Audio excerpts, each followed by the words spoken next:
I don't know that I've ever been this far behind schedule. This is like really bad today. I'm not set up at all. It's fine. It's fine. Just you know, you guys are gonna see some of the setup. Oh shit. Okay. I literally don't even have my trackers on yet.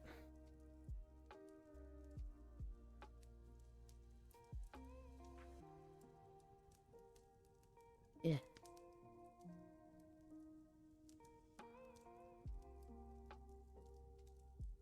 But hey, I still press the go live button at 9, okay? So I can still say with confidence and gusto, not late.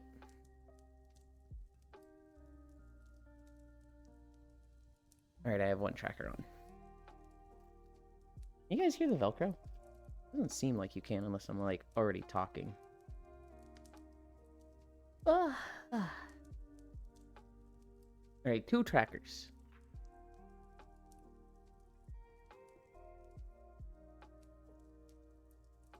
I think I see error. Oh, and I'm not sure on the red name. Here's the thing, the red name could be 2 people. It's probably Elder. But it could be Technorave. That name is also about that length. And red. Okay. Okay.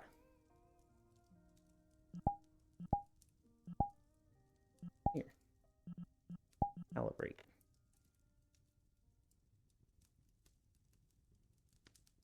This line up. It's good enough. Hello, hello. Hi, Air. Hi, Techno. Wait, your name's Pink now.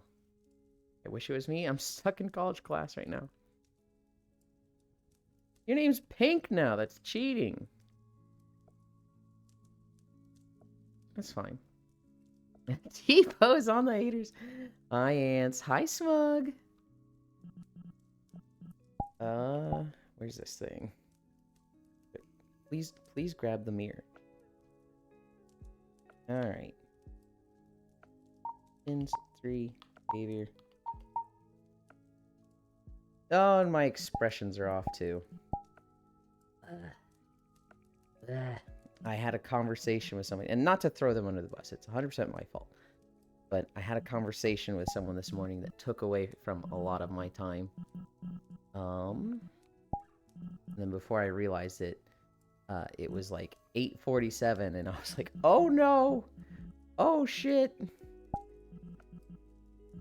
What map do we go to today? I keep seeing the Spirit Train and want to go there, but we'll do that Friday. Oh! Since we're late anyway, what if we, like, looked at maps? What if, like, there was a Lethal Company map? Holy shit, there's a ton of Lethal Company maps. Oh, no, there's not. There's just a lot of stuff related to it. But it's all the fucking ship.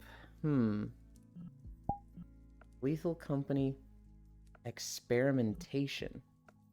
I can't guarantee a single thing works here. You are a great asset to the company. Great asset to the company.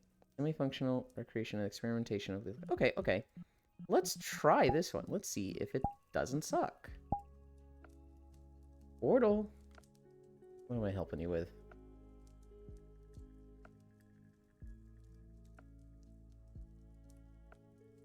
My throat is dying.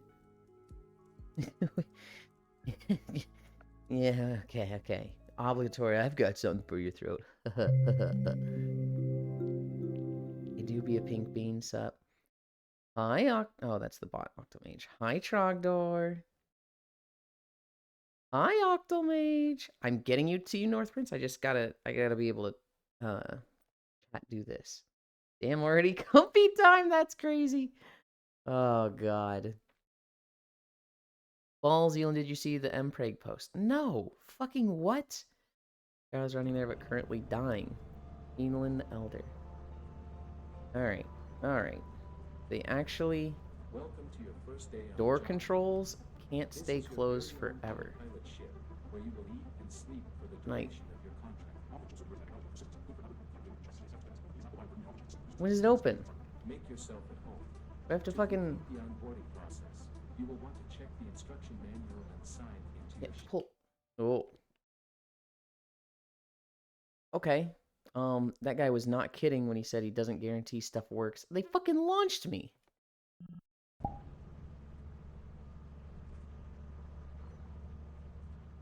Wow, it's not in the right spot either. This is... I mean, it's experimentation. It's a little close. And is there no music? I mean, I guess there wouldn't be music here, but... Alright, alright. We wanted to check it out. I don't like it here. Go to PSO. Let's just go to PSO. Oh, fucking laggy. Are you lagging here? You're on desktop. You're probably not lagging.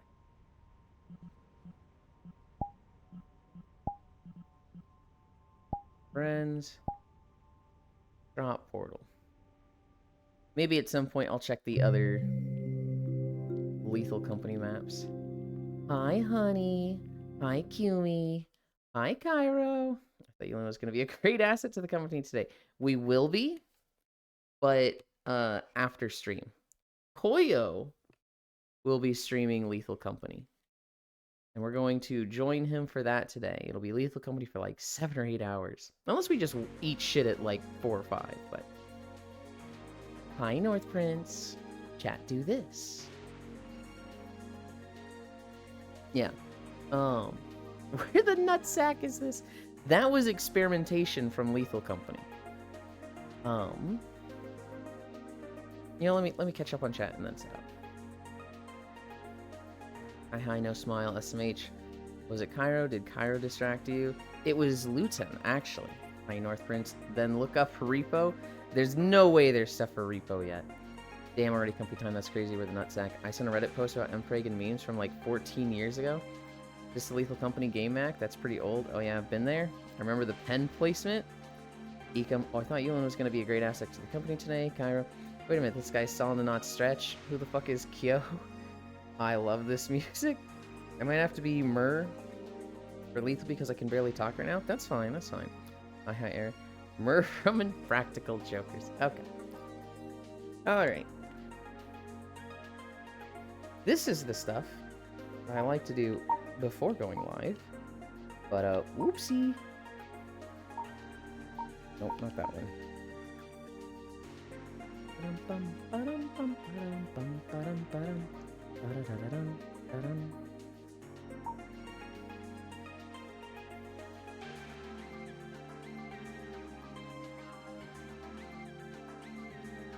Okay.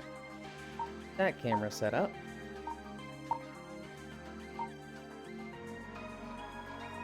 I put flying too early.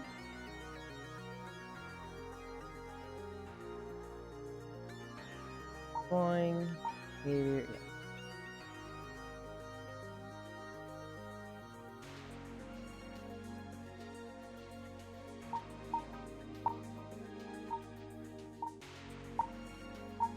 Okay. Oh god, we're already 10 minutes in. How the fuck are we already 10 minutes in?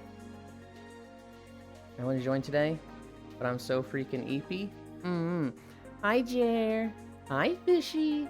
Welcome, welcome, welcome. Fish, oh god, I want to talk about this idea so badly, but I'm like, nope, this is her thing. It's her thing. You can't. That's, let her do it. Oh my god, this is like, it's one of those things, it's just, it's so cool to me. It's so cool to me. I always distract dealing with my charms and wiles. Anyway, mute. Can't even type because of a headache. Well, then what are you fucking on for a headache? Get off and go lay down. Go, like, drink water and just relax. Can you just mute the walking videos today and leave this playing? No. I want to join today, but I'm so freaking eepy. Being Ewo on screen. Hemison because you're goofing off. But Yulin need chow. I do not need chow. No. I've done plenty of days Totally solo and on my own. I'm a strong, independent woman. I don't need no wait, no, hold on. Strong, independent femboy. I don't need no... What do femboys typically depend on? Sugar daddies? Huh. Let's start stretching. Men. Anarchy.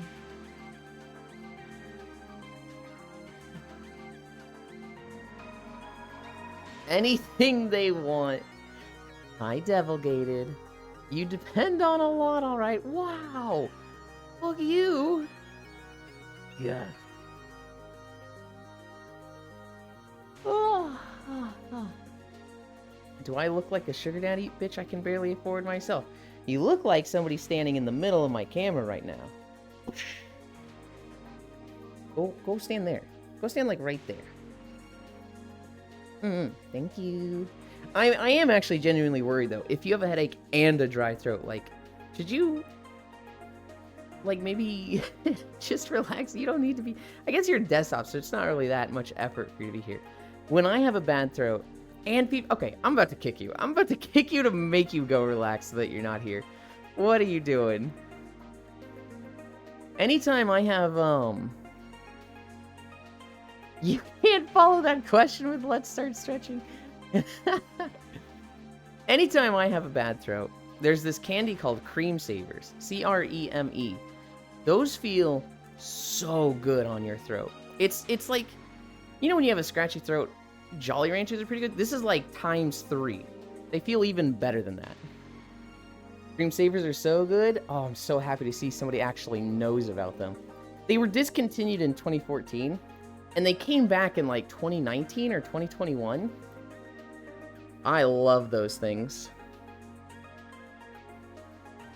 Or perhaps just me. And Fever Neo. Now what would give Euland a sore throat? Alright, alright. Yeah, I got some in my nightstand. Hell yeah. Streakland has been maintained. Trying to focus on class instead of Euland's ankles. Have good Walkland. Have a good day, Techno. I'll probably see you later. My brother almost died to one? Hang on, hang on. Died to a cream saver? Or like... wait. Was there something else that I'm already forgetting? Never seen the strawberry, but the oranges ones are good too. I always got the strawberry ones. It got lodged in his throat? Oh, okay, okay. Yeah, I guess a candy like that. I don't know, it's one of those things where, like, you look at it and it's like, how? How does somebody actually, like, die or almost die to something like this? And then you look at the statistics of it and it's like, wait, holy shit, there's a lot of people that choke on these per year? Oh god. Wait, but how? But oh god. Cream Saver mention? Are they like those hard candy type things? They are. They are. They're literally like fancier looking Jolly Ranchers. Like, they look like a peppermint. They're red and white. And you just pop them in your mouth and suck on them. And it's literally just cream melting off of them and it feels so good. Head pats. All right. Come here.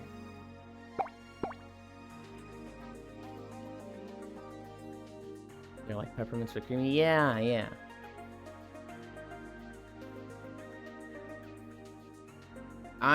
Anytime I had a bad throat, I would get those things. And they don't like help you get better sooner. They're very much a temporary fix.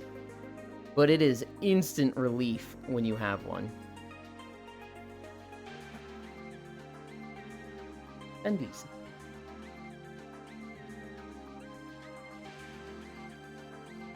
They need to make soup and drink honey wheat or water. That's pretty much all lozenges. Yeah, yeah.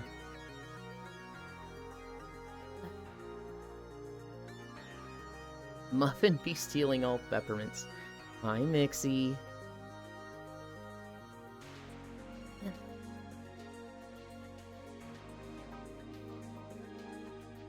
I have a hair stuck in the fucking face mask. And I'm like, oh my god, this thing is just poking me. But I gotta remove it and it's not removed. I can't pull it. I need to get this thing. I need to get this thing.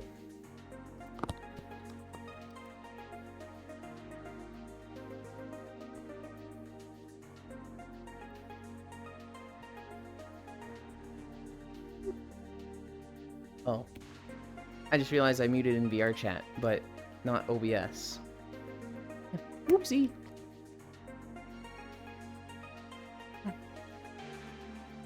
Wow, he finally did it. Dude, that thing was driving me crazy. We did toe touches spread, toe touches together.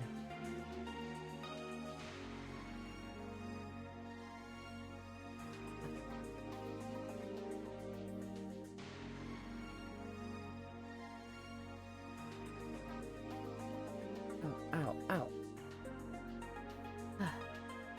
Hi, Baldir. That Chow has a great view. That's literally his whole, like, thing.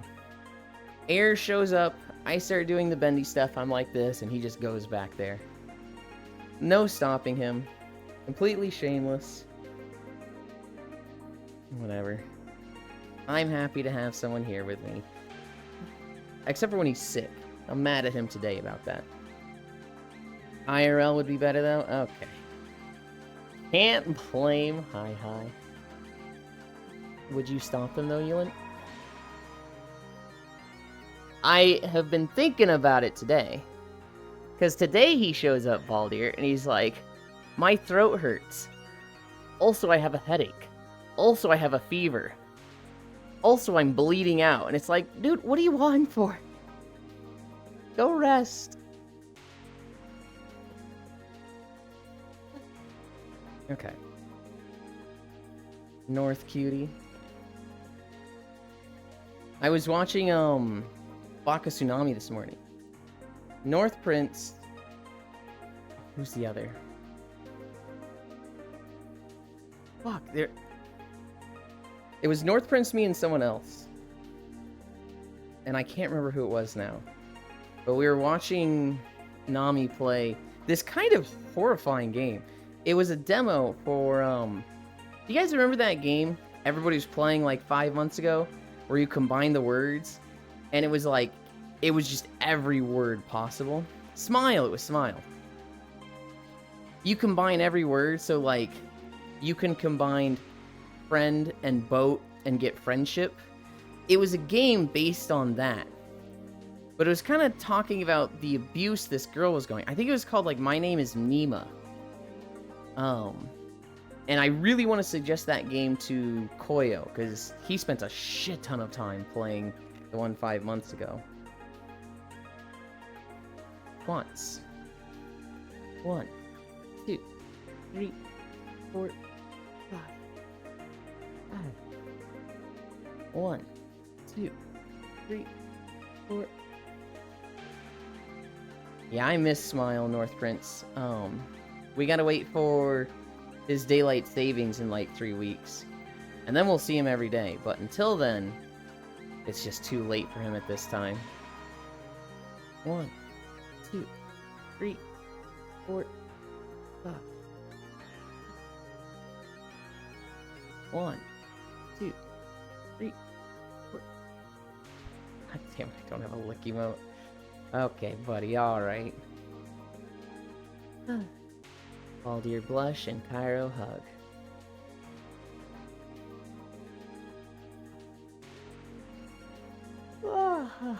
Just sit on him? No. He's a fucking Chow. Something about sexualizing them is like heretical. And then he just acts like this all day. I too keep running into North and other chats, and it's surely a highlight. North Prince is all over the place. North Prince is one of those, I can change Abby. I'm just gonna keep stretching. 1, 2, 3, 4, 5. 1, 2, 3, 4, 5. I think 2 more. 1, 2, 3, 4, 5. I'm excited for Lethal Company today. I feel like it's gonna be slow. I feel like it's gonna be a very off day. And most of the people there are just gonna be like, I wish we were playing Repo. But I don't think the Repo mods are there yet. I think Repo really needs a mod that, like, cleanly and smoothly increases the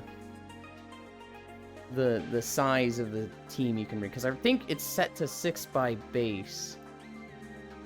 And I'm told there's a mod that increases the size, but I don't know if it's, like, scaled right. I think it just makes the game super easy. 1, 2, 3, 4, 5. The chicken and bacon sandwich I had just now tastes unusually a lot better than the last few times I've had them. Don't you fucking love that? When you have a meal that's just like... It's just tasted really good. Of all things, I remember that with Pop-Tarts. You know, Pop-Tarts is Pop-Tarts, right? But every now and then you get like a really soft, fresh batch, and it's just like, holy. 21:30 start, 21:30 end. Because you're having a meal with a view. I don't know if that's why.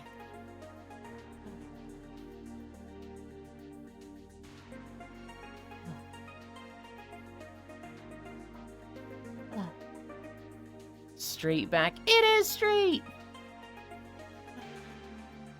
I get yelled at for no reason. Pepe hands.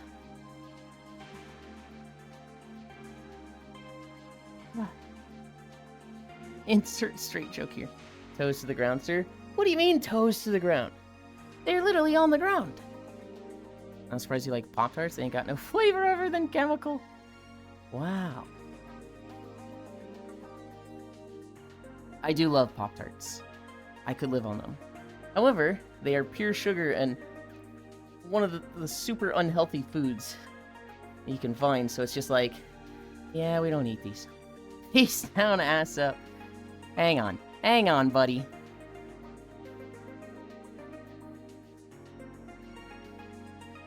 We're at 1 minute. Try Canadian Pop-Tarts? I didn't know Canadian Pop-Tarts were a thing.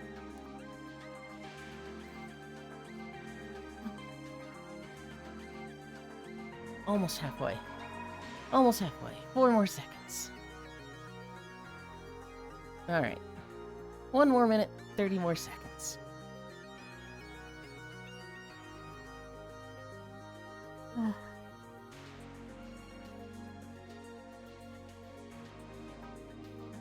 What does that look like when I adjust my shoulders? This is just me, like, moving my shoulder blades back and forth. That's crazy that I can move them that much. 1 more minute. 2/3 done. I don't know which they were. If I got gifted a strawberry and some chocolate ones. These are like my chemistry studies in school.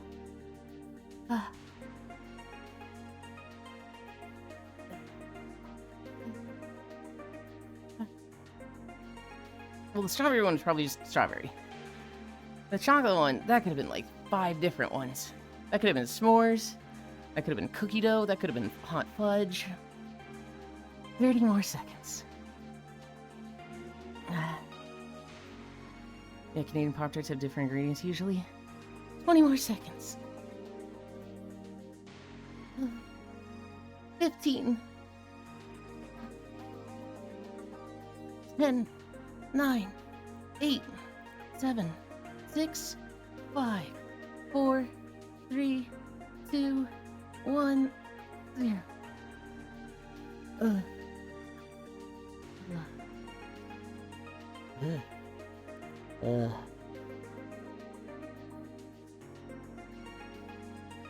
Hot fudge. More like fudge the sealant is hot. Okay. Alright. Butland. 10 more hours? Hell no.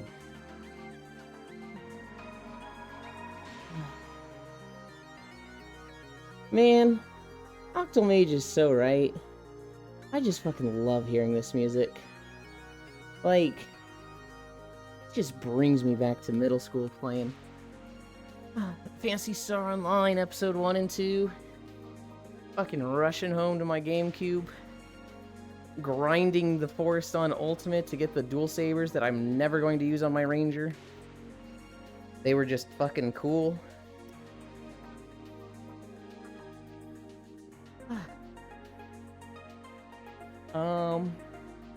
Trackers. I need to fix my trackers. Then get ready to walk.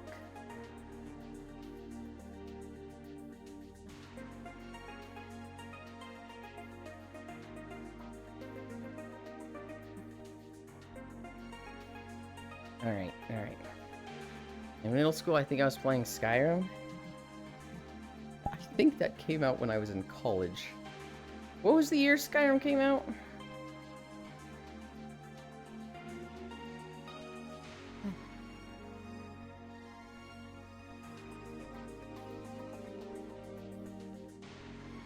Alright, you are. Thank you for entertaining the camera. 2011? Yeah, I was in college. Oh god, that makes me feel so old. God, I'm old. I'm 34. Sometimes somebody says something like, yeah, I was born in 2004, and I'm like, okay, cool. Just took emotional damage. Ow.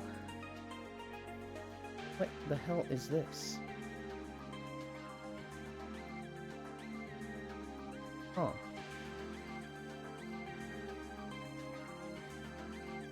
Ah. 2011, I started first grade.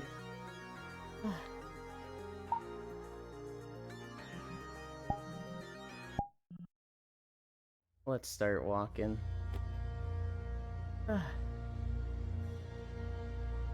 What zone was this? Terracar Forest? Babu error over here. God, I know, right?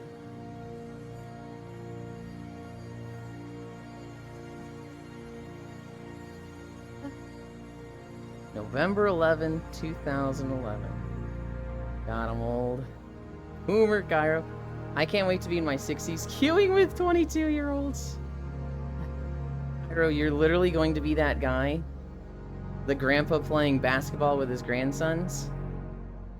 And, like, they're all in, like, nylon shorts and, you know, whatnot. And he's in, like, grandpa shorts hiked up to his nipples.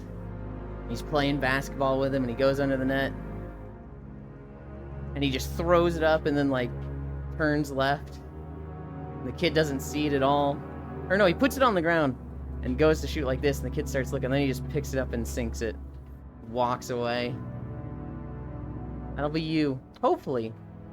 Or you won't be able to react to anything. And they'll just be killing you because your reaction speed is super slow.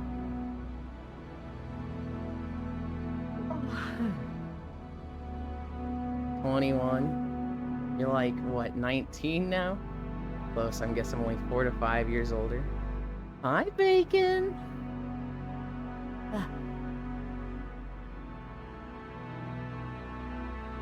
Still a boomer.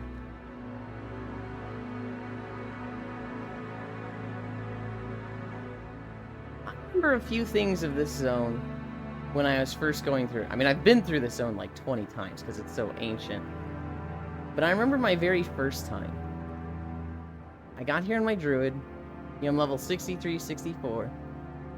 And they have the druid tower quest like right at the beginning. And I was like, whoa, that's so cool. Druid quests. You go through the tower and it ends with you killing like some corrupted druid who's gone insane from the mana bomb, and I felt so bad killing her. I was like, she was a druid. She was one of my people. What? I have to kill her. Ooh. Would have been like 14. Oh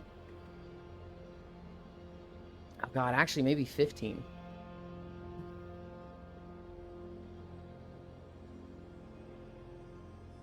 The neutral city. I remember that being absolutely crazy at first. I remember being like, ugh, I have to share a city with those disgusting horde savages.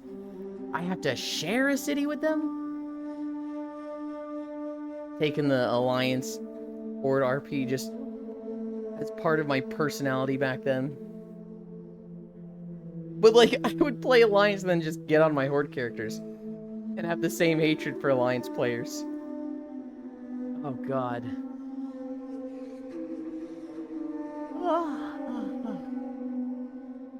Hella boomer. Gun. Bark.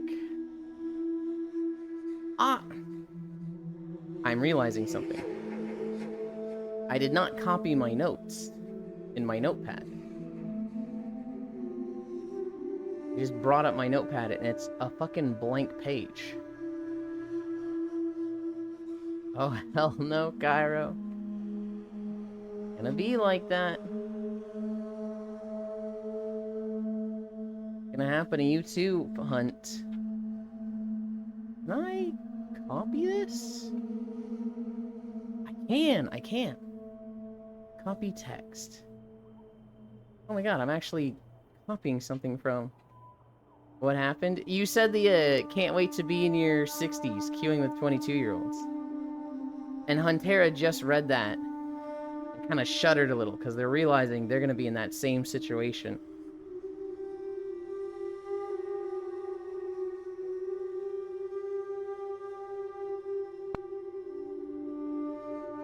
Why didn't that do anything?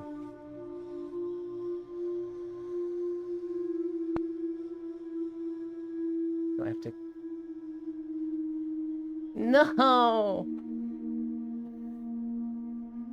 Control V? What did that do? Oh my goodness.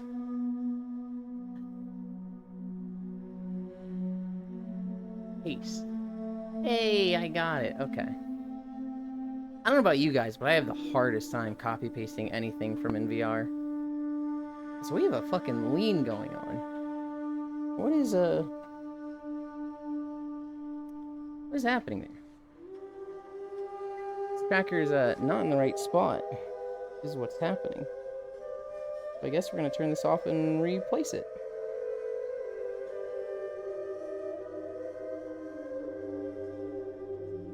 Oh, fucking... Hi, Bundy. Okay, there. I need to recalibrate because my tracker was drifting. Okay. Now we're fixed.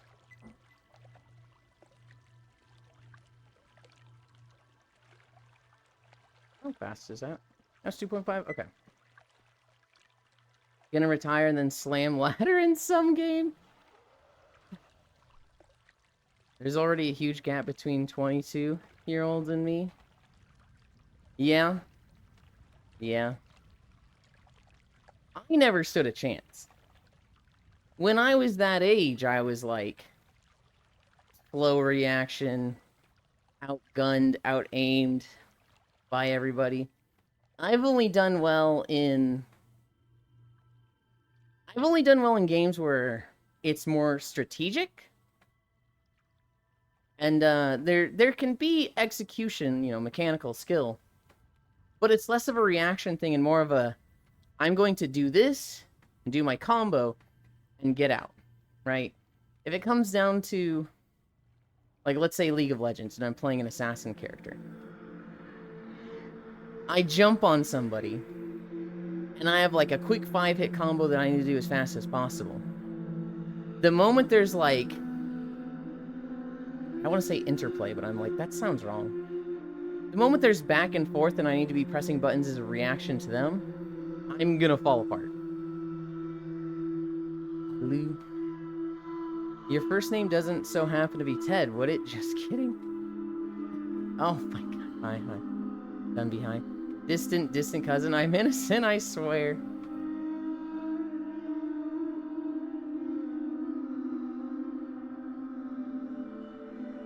I walked to the edge of the elevator.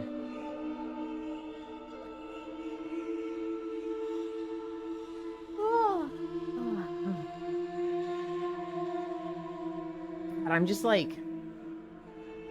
I never go here. I literally never spend time in chat trap. And this is one of those walking videos that I spent so much time here in the past that I'm just looking at every area like, I remember walking through here. I remember having this conversation while running around this fountain. I remember the first time I went up these stairs and looked at the tier sets. There's just so much like, oh. What a bunch of useless memories just coming back to me that I'm going to forget in 10 minutes again. Ah. Ah. Ah. No, I think of, skill in video games and, like, getting outperformed by 22-year-olds. I just think of my playstyle on League of Legends and Heroes of the Storm, where I always played, like, the most frustrating and awful things to play against. Where I'm just going to put pressure on you and not give you openings. And, like, I'm not going to make it a game of mechanical skill. I'm going to make it a game of head knowledge. And so, like, in League of Legends, I would play Annie support. Not because she's super bursty and has a stun, although they were great. But because her auto attack range is the second longest in the game, next to Caitlyn, and then Tristana outscales her late game, but early game in the laning phase, Tristana has a shorter range. So it makes it very easy for Annie to just auto attack somebody, and then walk back and reset minion aggro. Auto somebody, walk back and reset minion aggro. And it's very difficult. Oh, I just didn't stop there. It was very easy to, like, just keep up pressure and make it so that they're just chunking health slowly, or chipping away health bit by bit. I shouldn't say chunking. And it gave them the decision of, okay, we have to go in now, or do we just deal with this? And a lot of people just choose to deal with this, and it's like, alright, well now you're half health, and I get to decide when we go in, so we win. And it was, especially at my elo, it was a playstyle that a lot of people struggled with. They just didn't know how to deal with somebody playing Annie for auto attack range.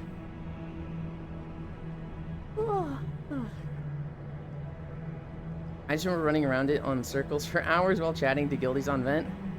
Yep. Yep. Vent. Trade chat. Oh god, Huntera. You just reminded me of somebody. On the server I was on, Maev, there was somebody on the Horde named Jalapeno. And it was just constantly. They did not play the game. They just existed in general chat. They would just... I think they worked a receptionist job. They would literally clock in and then just get on World of Warcraft and be in general chat talking. And they'd be working on what else ever. But they would be in general chat just literally typing 10 hours a day, 5 days a week. And then, like, on their weekends and after work, they would get on and do the same thing. So I guess they were in general chat like 16 hours a day, but... I remember that person. And just you saying circles for hours while chatting, it just reminded me of them. Like, oh my god. People hated them.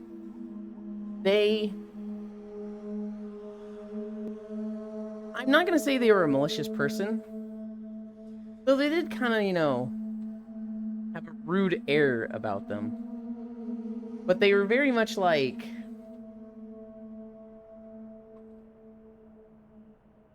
How do I word this?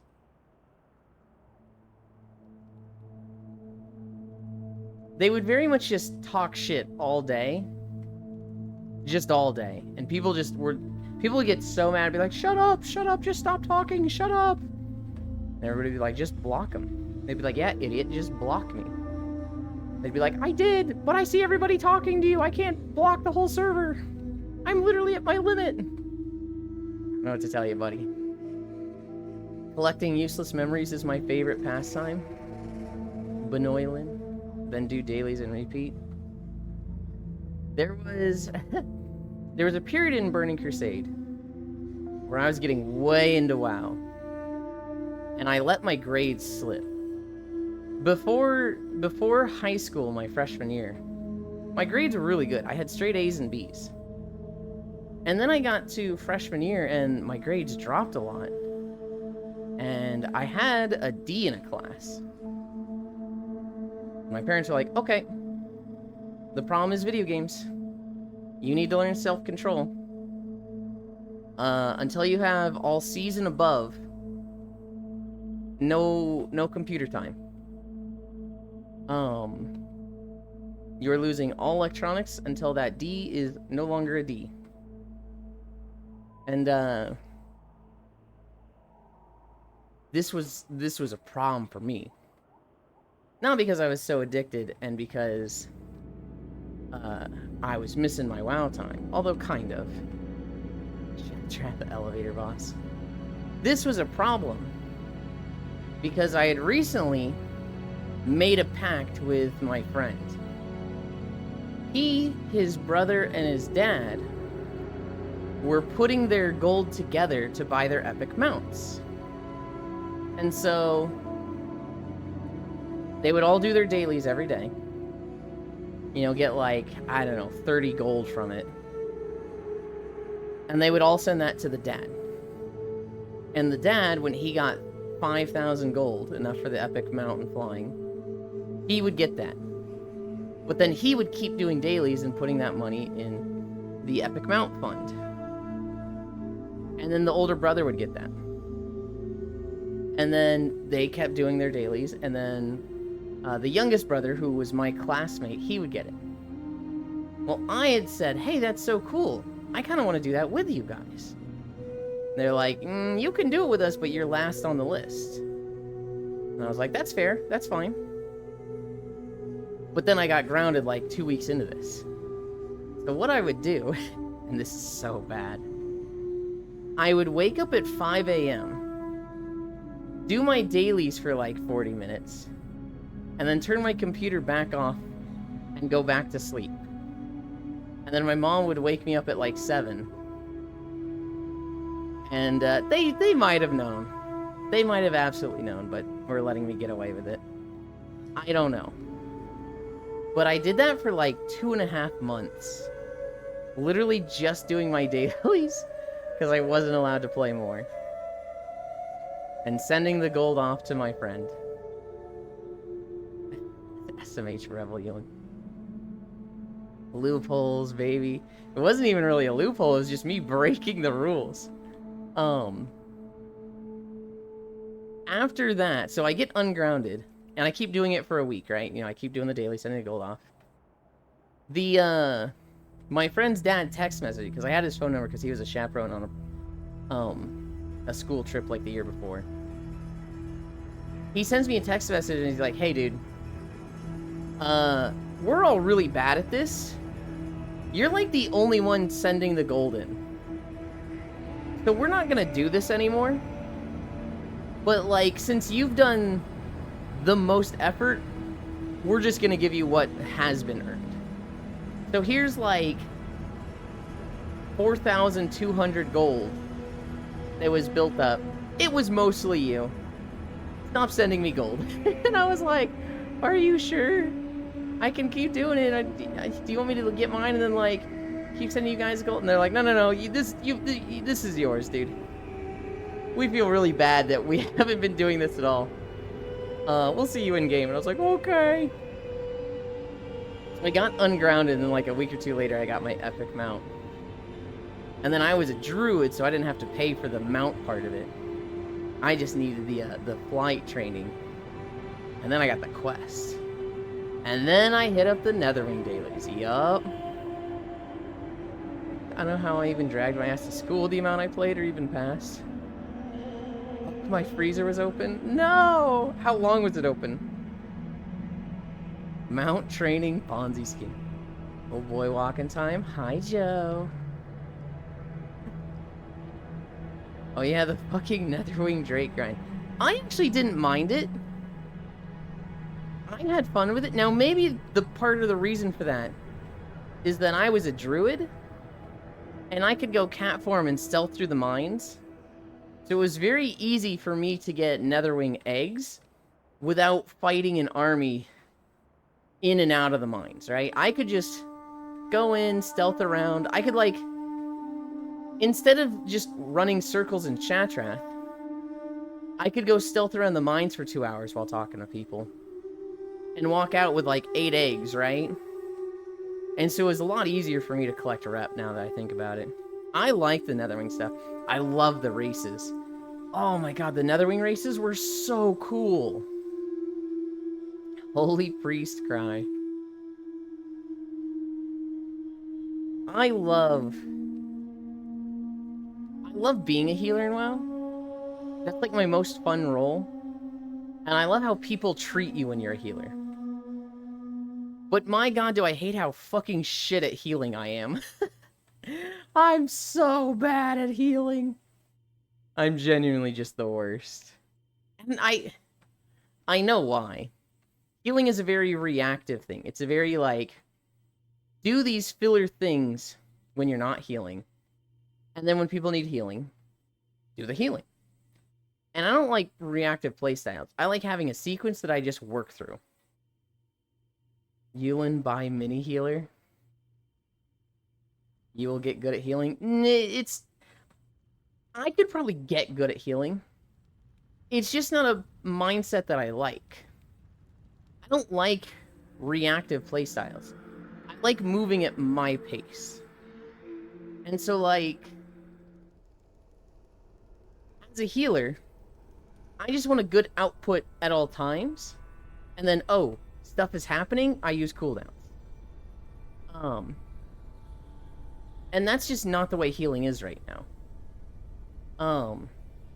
It was kind of like that back in the day when, you know, healers outscaled their mana and they could just go balls to the walls at all times. So, like in Wrath of the Lich King, in ICC, I did play Holy Paladin. And I would single heal 10-man heroic. I could, like, solo heal the heroic version until, like, Lich King. I couldn't solo heal that, but everything under that, like, I was solo healing Sindragosa on 10-man heroic. But that was because at that point in the expansion, you outscaled mana and you could just spam Flash of Light. Your tanks would stay up with Beacon of Light. And it was just, oh, people are low, heal, heal. You just, whoever's lowest, you heal them. Holy Shock says, as you need to.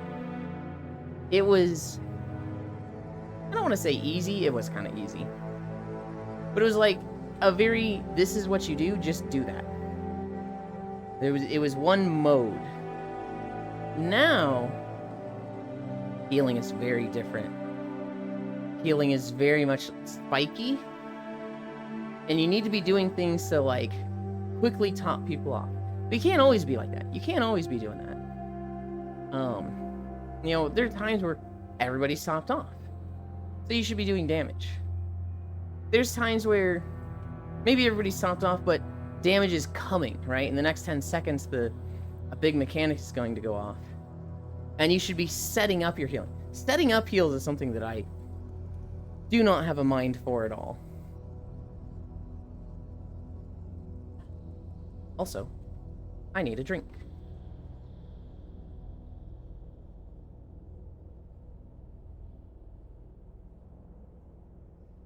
I liked a lot of the healing in Heroes of the Storm.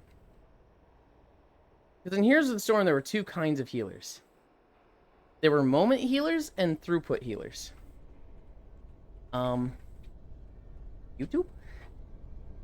Looked like YouTube froze for a second there. Moment healers, their healing kind of sucks. Their healing will be low. But they typically have a lot of active abilities. And they have really big, like, game-changing cooldowns. Especially their ultimates. And then there was Anduin. A good moment healer is Kharazim. and Uther.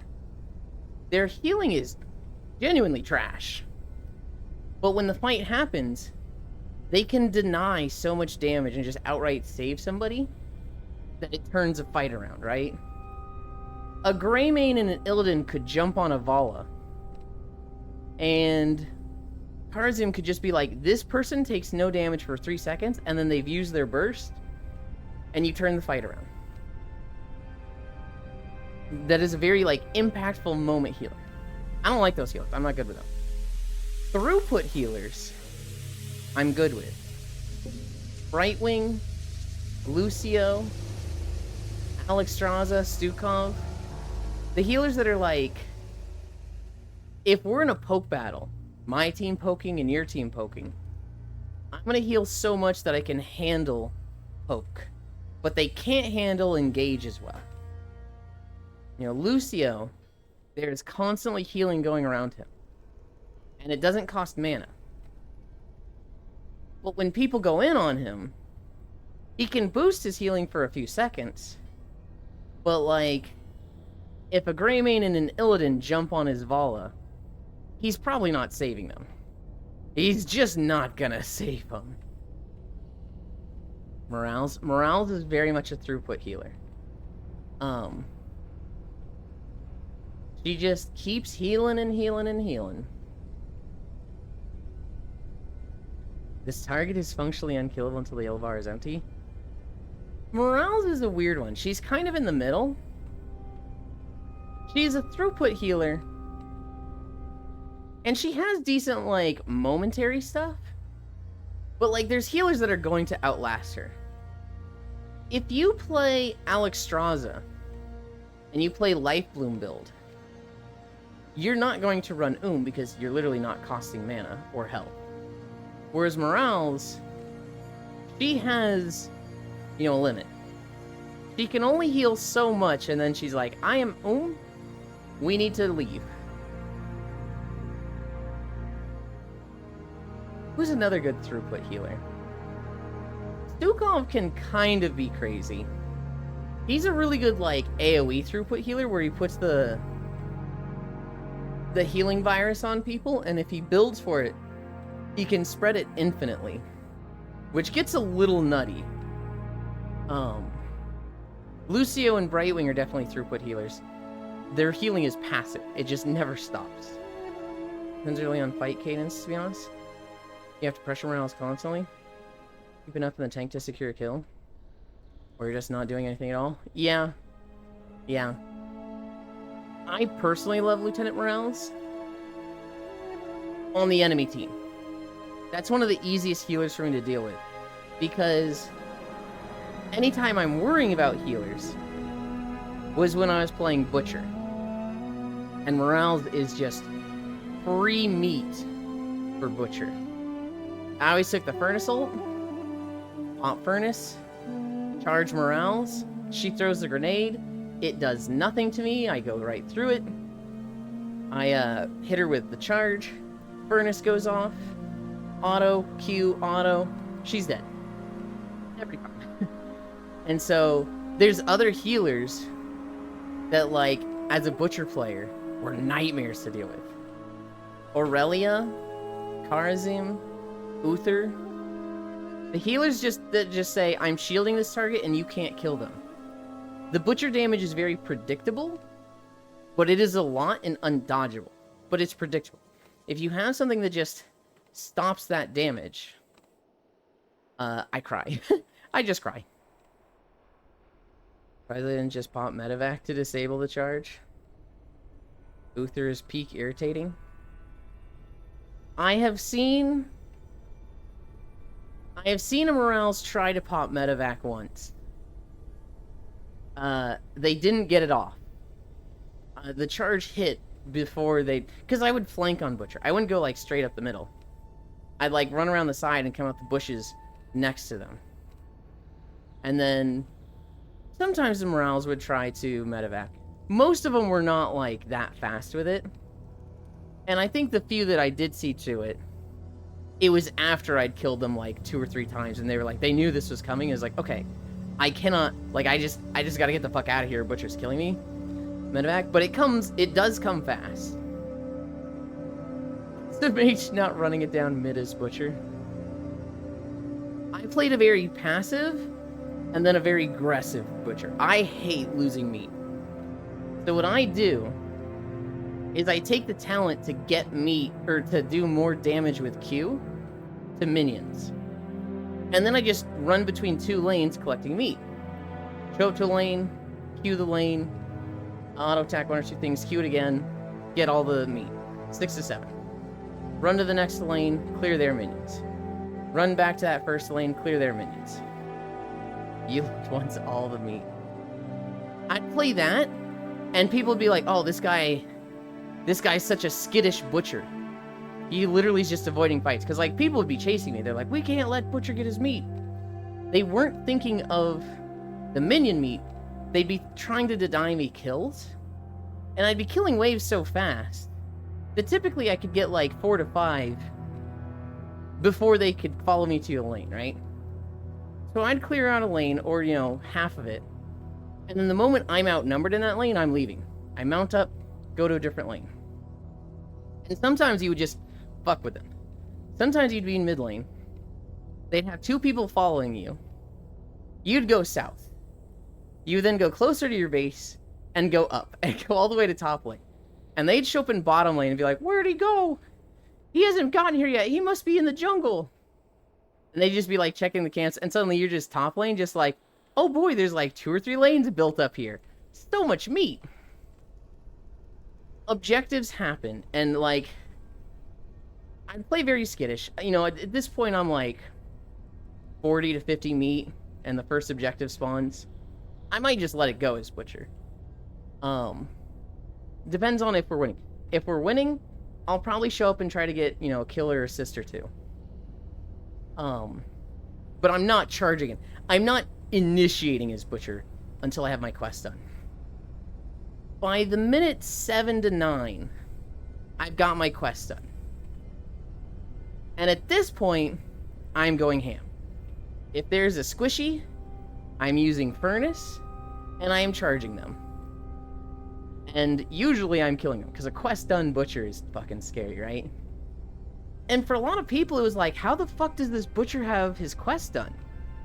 He literally has 0 kills and 2 assists. How'd he get his quest done? I would just get so many from minions. Because I'm a Murky player, right? I think of minions, and I think of, you know, waves and, PvE. So I get all my meat, then I start playing aggressive. Because I can't lose meat. But if I get at least 1 kill, I'm winning. Maybe not winning. But, like, if I take out some of their priority targets, like their Vala or their healer, the massive advantage. And, yeah. That's how I played Butcher. Gonna needlessly compliment Ewan because I like him? What the... You can't just do that. Time to trap Ewan and make him play Convection Kael'thas? I was not a Kael'thas player. I think I got him to level 5 on bots. But he was not a character I enjoyed playing. Honestly though, game could have done with more talents like Convection. Going ham.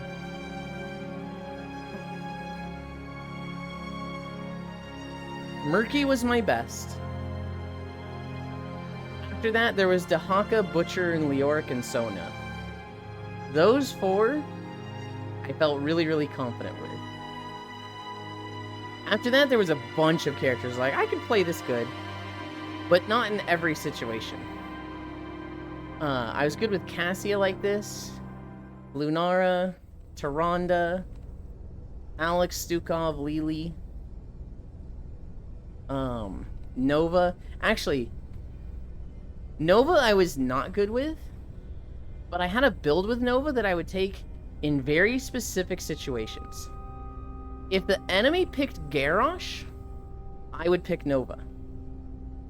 And 9 times out of 10, the enemy team wouldn't have 2 tanks, they'd have 1 tank. And Garrosh is not a good solo tank. He's a great, like, secondary tank because he sets up plays and, like, does crazy shit like that. Disabling shot every time he tries to engage. So, not specifically disabling shot, armor-piercing rounds. Armor-piercing rounds makes your auto attack have a 2.5 second cooldown. But when you hit with armor-piercing rounds, it hits 200% harder and reduces their armor to -15. It doesn't reduce their armor by 15. It sets their armor at -15.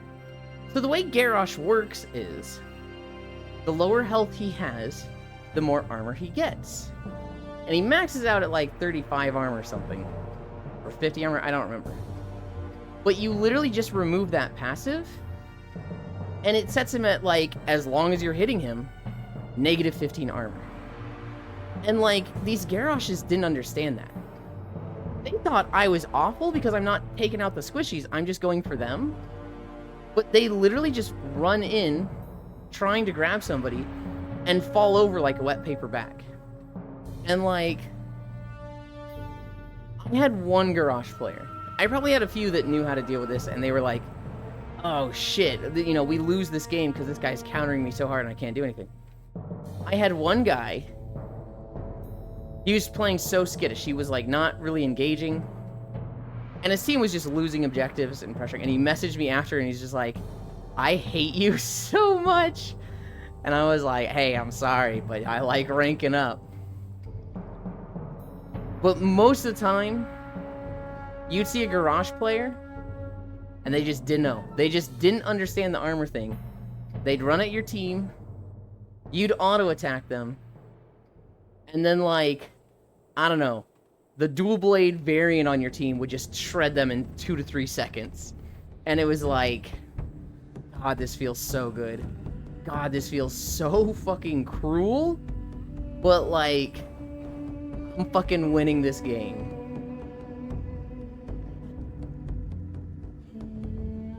Do a challenging mini-quest without dying for a strong bonus is peak design, as opposed to Illidan or Raynor, with just infinite stacking damage for farming lane for 27 years. I like both. I like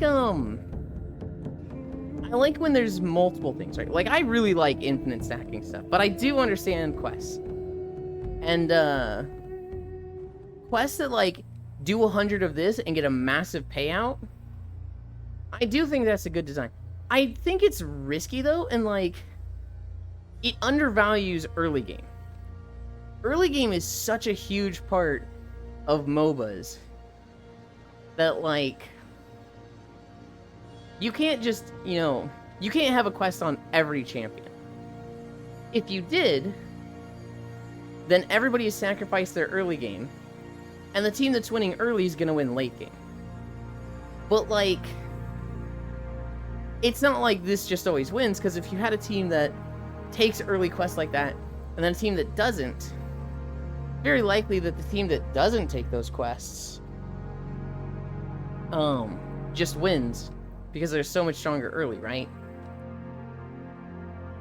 I do think it's great design, but I do like infinite stacking stuff. I fucking love that Zagara shenanigans of making her auto attacks fucking bonkers. Or Asmodunk with the God, what was the spell called? The big ass fucking fireball. Lily versus Illidan. Stop fucking blinding me. Yeah, Kairo's a Lily player. Kairo enjoys playing Lily and specifically harassing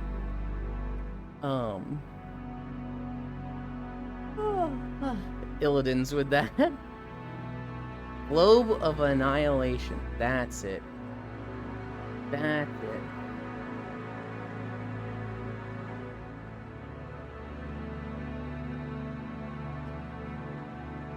Kumi. Did Telena stream, like, for a really short stream? Did she have, technical issues or something?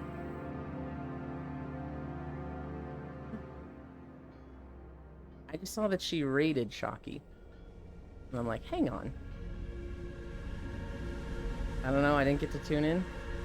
Let's investigate. She started at...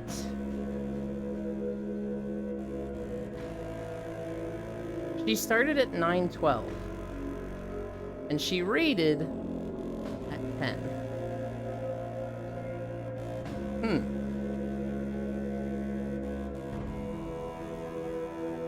Oh, I wonder if she was just in a bad mood.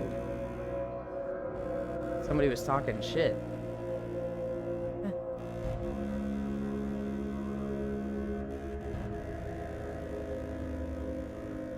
I'm reading her chat right now. I'm like, hang on, hang on.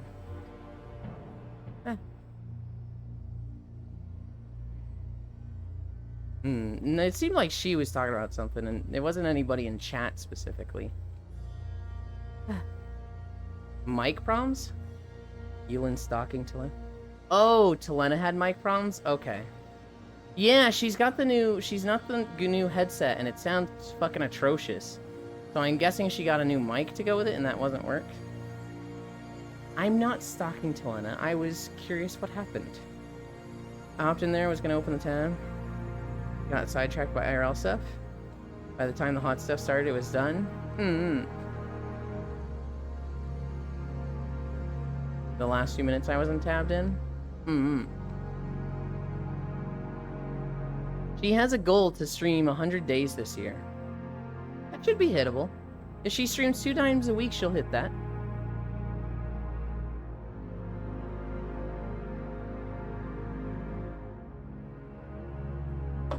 Holy shit, we're already at 1.6 miles. I feel like we just started.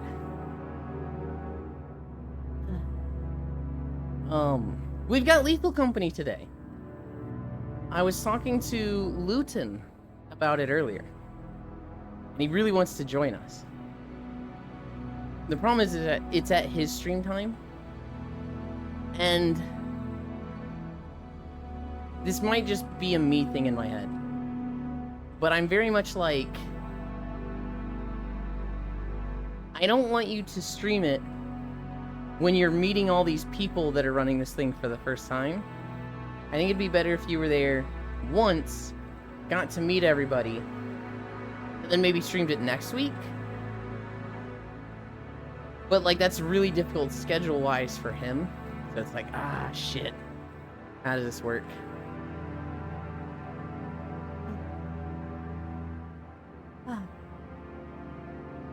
I have actually thought of an idea. Maybe I just bring Koyo to him. Maybe I just have Koyo look at Luton for a couple minutes or an hour. And say, you good with this person? I don't know. There's just something I'm not comfortable with, like, Lethal Company is Koyo's show. Koyo hosts Lethal Company. And a lot of other streamers have joined in, right? Elite, Asu,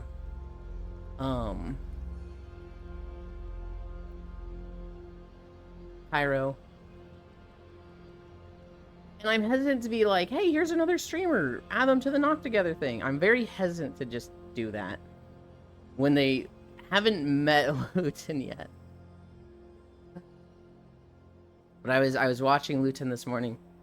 They're playing The Bazaar. I remember seeing a game trailer. Oh, it's game trailers tomorrow. I gotta not forget that again. I was watching them this morning while doing stuff with the Minecraft map, the Snowy Plains. Snowy Plains is so close to ready.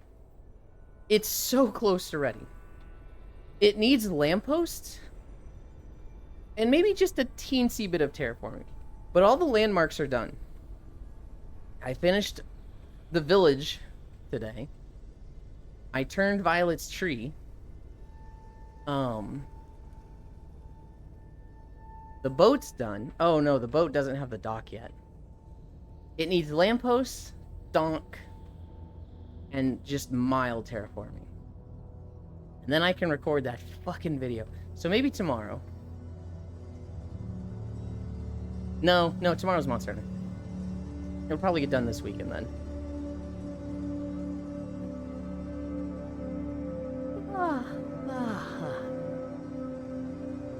But yeah, I'm very eager for Yuki or Violet to show up to tell them about the Minecraft map. Actually, did they comment in the Discord group at all? Because I shared a picture with them of the town. Oh, the town looks so pretty, guys. Oh, actually, one of them has copied or commented on it tonight. Well, tonight, I guess this morning. Violet woke up and saw it after I started getting ready for the thing.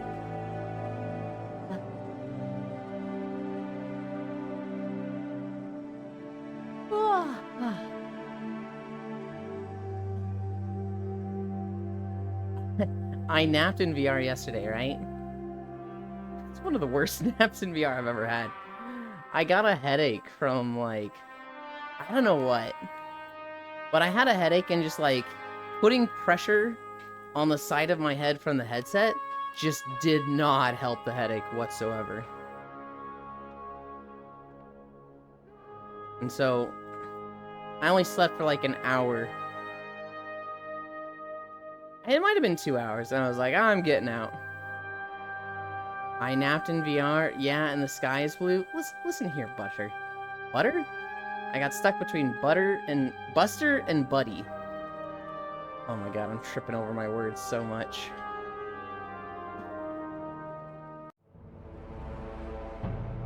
Listen here, Buster. Listen here, Buddy. Yeah, I like napping in VR. Well, you... I bet you like napping in VR also. Hewland is calling me fat again. No, I very clearly explained that I was simply thinking of 2 words and tried combining. You've done that, right? You've done that where you're thinking 2 different things, and so you say this, like, a combination of them that makes no sense. I always think of the story of the guy playing soccer, where he tried doing a slide kick and went into somebody and, like, knocked him down. And he wanted to say, oh my god, I'm so sorry. But he also wanted to say, are you okay? And what came out is, are you sorry? And he's like, you know, full of adrenaline, so he's screaming this at the person. You know, he slide tackles them and totally takes out their ankles. Gets up, are you sorry? And they're like, ooh. He's like, wait, no, hang on. You're assuming that I have VR in the first place?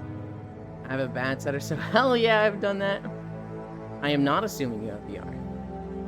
I'm just thinking, you want to nap in VR. That's a thing you want to do, right? Eland asking if we're sorry after we're left without naps. Oh my god, Kumi. You act like I'm not the one that's crying the most out of lack of naps. Nope, I do not. Really? Oh. Hug. I fucking love napping in VR. You guys know this. And the moment, like... The moment something comes up that's like, alright, you can no longer nap in VR, I'm like, how do I fight this? How do I rebel against this? I'm okay with missing a nap here and there for, like, Lethal Company or Day 50s. But, oh, man. If it was like, you can't nap for the next 2 weeks. Oh, I'd be so fucking mad.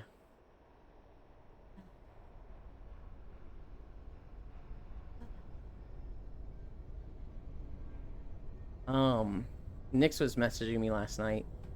They're talking about a schedule for the raid group. Doesn't look like they've set a schedule at all. I might do my own schedule and show Nix and be like, this is what works for me. Oh, we need to hammer out the Tails schedule. God. I think Sunday was very open. I don't remember what other days, though.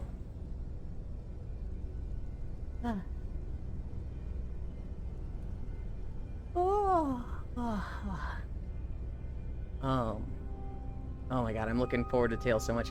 I expect the first stream to just be so bad. This thing's just walking right in my way. That's what happens, buddy. Can you believe that guy? That fucking warp stalker just walked right in front of me. I mean, I was stealth, so he couldn't see me.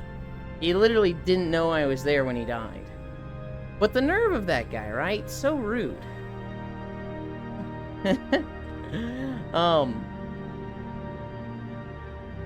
Day 1 of Tales is gonna be so scuffed, and maybe not scuffed, but it's gonna be weird because we're literally just gonna be fucking sitting there while Cairo clears through the game and does the first 3 hours.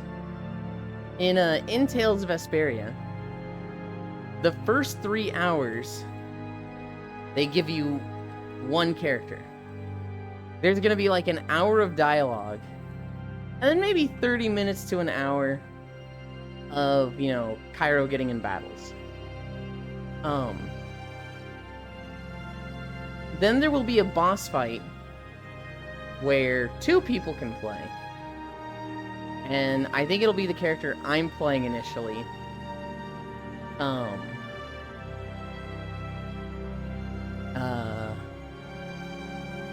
But we might just have Eris play them. Yeah, we're gonna have Eris play that character. And then they'll escape to the sewers. And it'll be like 20 minutes of battles with the 2 of them. And then it'll be like 10 minutes of dialogue. And we will get the 3rd character. And so it'll be like 3 hours before all 3 of us can actually play. Once we have all 3 of us, we'll be fucking golden. Although it'll take a while for the characters we can actually use. I think there's 8 characters? Or maybe there's 9. Let me think. You've got the main character. You've got the princess. You've got the dog. You've got the kid. You've got the mage. You've got the spoiler character. You've got the second spoiler character. I think that's 7.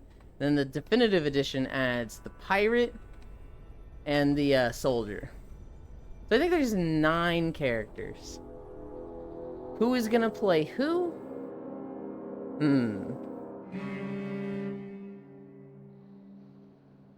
On one hand, I expect Cairo to play the main character. But I could also see him playing the princess.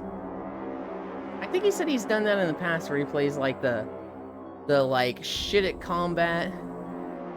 Supposed to be a healer, but you know, they're kind of fun in their own way. I feel like he told me he did that in a game. It'll be easiest if he just plays the main character. Who is Eris gonna play? Here's the thing, I don't know Eris enough to know like their taste in characters. I don't know if they're going to like see the big titty character and be like, I want to play this. Or if they're gonna see like the dog and be like, this is hilarious, I want to play the dog. For me, I mean, I'm gonna let them pick whoever. You know, if there's a character I kind of want to play, I'm not gonna pick that one over them, right? Because it's their first time, and I've played Vesperia like dozens of times. Maybe not dozens, but... Hey, Ewan. I'm just kind of sitting in front of my laptop. What do I do? What are some things that would be productive for you to do? Not in like a life standpoint, but like in even a video game standpoint. Like, is there any goals you have in a video game? Like, I'll force Ewan to play the stupidest character? Kyra, it doesn't matter what you want me to play. I, at the very least, have 7 options. There's 9 characters in the party. There is one character that I just cannot play. I don't like the character to the point that I'm just not going to play them. Although I do like their play style. I'm kind of tempted to like try it to see if I have fun with it. 98% of what I want to do is on a flash drive I left at home.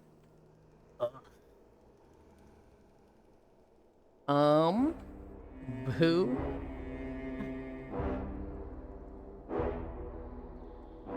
I'm kind of thinking the mage, Cairo. I'm kind of thinking like, you know, I could play the mage and just spam fireballs. If we're going to be on... No, because I'm going to have good Lancy. I don't really need to do the Lancy thing because, you know, while the mage playstyle of just shooting fireballs would totally work and I wouldn't notice any Lancy, I'm going to be hosting, so I'm already not going to notice any Lancy. I hope the combat's good for you and Eris. I hope it's like unnoticeable Lancy.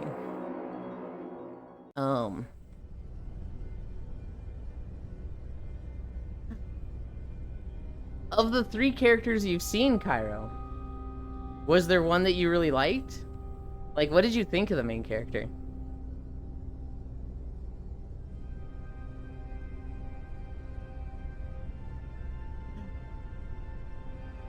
He's neat. He's called the edgy protagonist of the Tales games. I don't necessarily think he's edgy at all. Because edgy is more of an aesthetic, right? Edgy is like, oh, I'm so dark and brooding and pain is my strength. But he is... Well, there's things you'll see about him. In a game like this, I'll play whoever's fun to play. All the characters are in the story. Is there a tank? There's not really a tank in these games. Everybody... It's kind of like a scale of damage to support. And basically every character is a damage. But some characters are more supporty, and they lose some damage. There is a character that's probably more beefy, more of a juggernaut, but they're not like pulling threat. They're not like immovable. They're just very slow. And there's going to be moments of like they get hyper armor and don't get staggered. But I'm very hesitant to call them a tank. Bon dia, Ewan. My pasta with ground beef. Hi, Riddle. You know, I could actually see you liking the most tanky character. Hi, Cairo the Snow Bunny.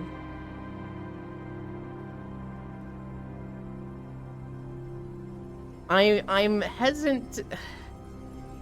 You might like them, you might hate them. We're gonna watch a ProZD video when we get there.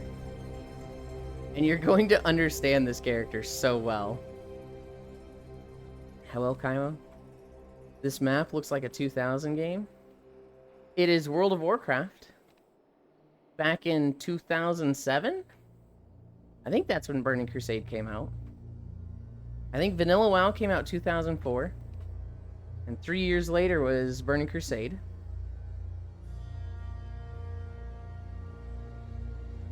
I think 2 years later, 2009. Maybe it was late 2008. Oh god, I don't remember the time frame at all.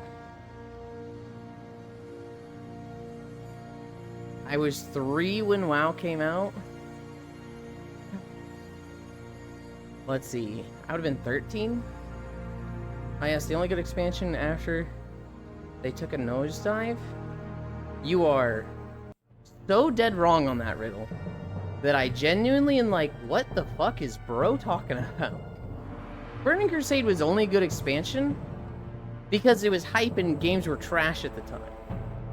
But the actual quality of the expansion, I think, is very questionable.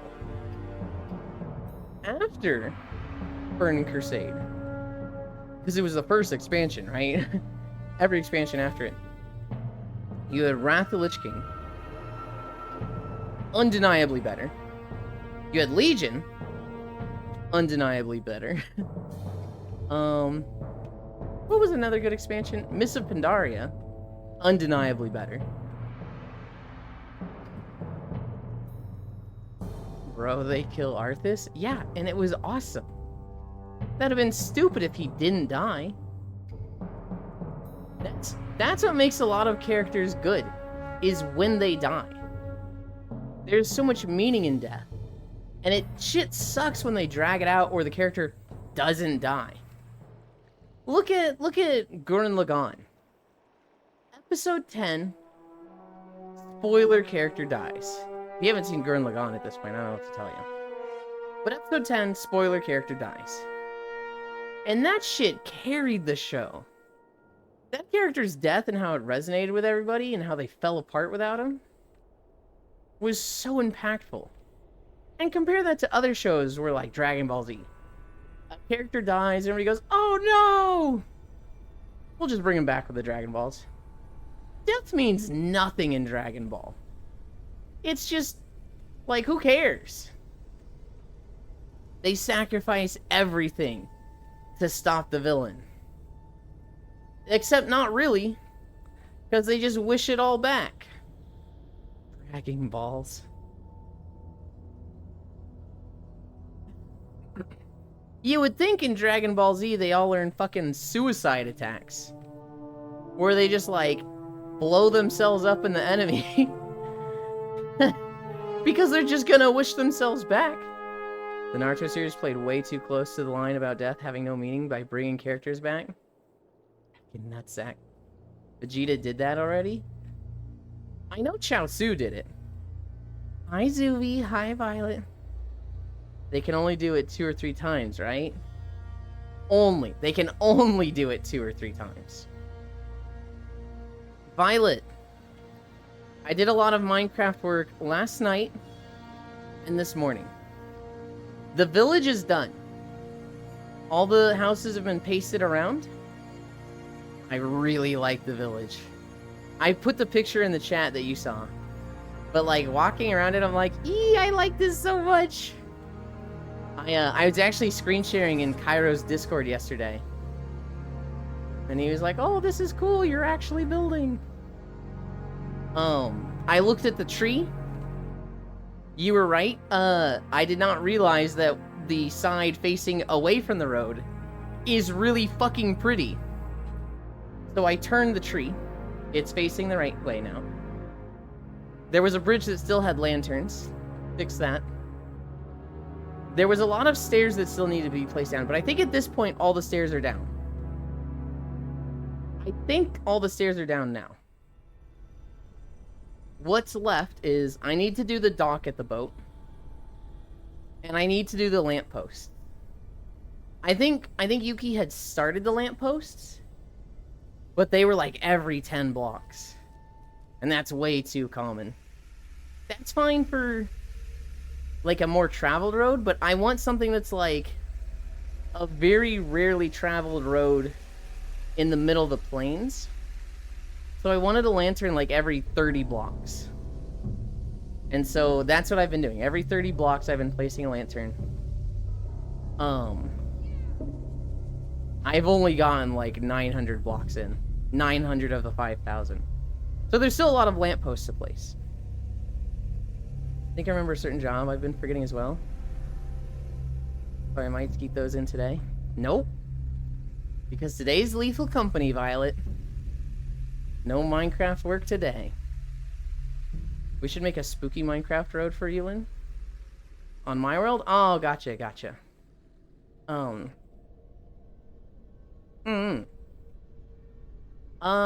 Honestly, Riddle? Yeah. A spooky Minecraft road would be awesome. Make a spooky one, and when we get to the new cursed forest, we could put it there. That'd be fucking awesome. Wonder how long Lethal is gonna continue now. Hells yeah. It has been downtrending the last few weeks. I was talking to a friend about it this morning, Zuby. Their name is Luton. I'm gonna ask about them streaming it today with us. Because they really want to join us, but they literally only know me there. They don't know anybody else. And I'm hesitant to be like, yeah, stream it, go ahead. Luton TV? I think that's it? I don't think he's met Koyo before. He might have met you. Well, given that you said Luton TV, I'm like, oh shit. Zuby just knows them. Spider waking in the background. Shadow peeking from behind the tree. I mean... I've seen them here? Okay. They really wanna do Lethal Company with us, But they also want to stream it because that's their stream time on Wednesdays. But I was like, I'm hesitant to just say, yeah, go ahead and stream it, when this is like Koyo's thing and Koyo hasn't met them. I'm gonna ask Koyo about it, but I'm hesitant to just be like, oh yeah, let me just sign off on this and say you can without consulting Koyo. Hello? Anyone knows how to make redstone ore triggers? You could make it a haunted house kind of walk, or just stepping on certain places in the path to make stuff pop out. I think it would be fine. I expect it to be fine too, but I'm not comfortable with just, hey Koyo, this person wants to stream it. Hey Koyo, this person also wants to stream it. I don't like setting up Koyo's collabs. And I would imagine Koyo doesn't really like it. Maybe he does. Maybe he's like, shit, Yulin's fucking doing half the work for me here. Luton is a very sweet bean. They're very, very sweet. But I'm very hesitant to just like, hey Koyo, today this person's streaming with you. Being in the same lobby doesn't mean they have to collab. True. But I want, like, Koyo to know who is and sign off on who is streaming there. Because it is Koyo's lobby. It's Koyo's show. Is it true that you are Zuli? Huh. Yeah. I mean, that's basically what I did. Nope. That's not what you did, Cairo. Because you literally came 2 or 3 times before streaming it. You just hung out and played. And then, on the 4th time, you're like, hey, Koyo, is it good if I stream that? And he was like, yes, of course. This wasn't like, I know only Yuland here, but I'm streaming it, go ahead and invite me to the Knocking collab. That's a little different. And like, it could just be, I'm streaming, you don't need to invite me to the Knocking collab. But like, I just want him to meet everybody first. Stream etiquette, I agree with you about this. Get came 3 times before streaming. What? Oh, he came 3 times before streaming. Yes. Yes. I get what you're doing, haha. He busted a nut 3 times. Gooner. He did what? Cairo joined us for Lethal Company as a player, not as a streamer. Like 3 times. And then he streamed it 2 times now? But like Cairo also like has been in their chat, see them in other places.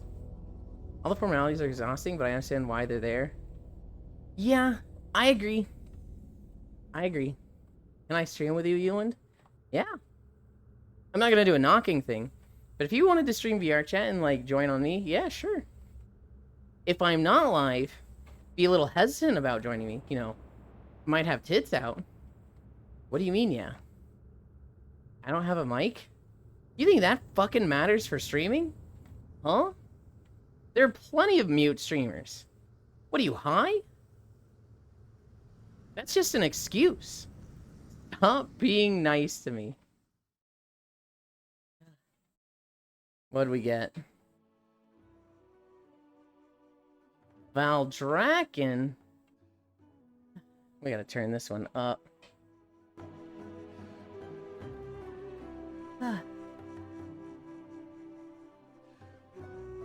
This was the 3rd set of videos we made. When the screen goes black and air becomes eyes in a bobble. Stop being nice to me. No. What? Why would I stop being nice to you? That doesn't make any sense, Techno. I like being nice to people.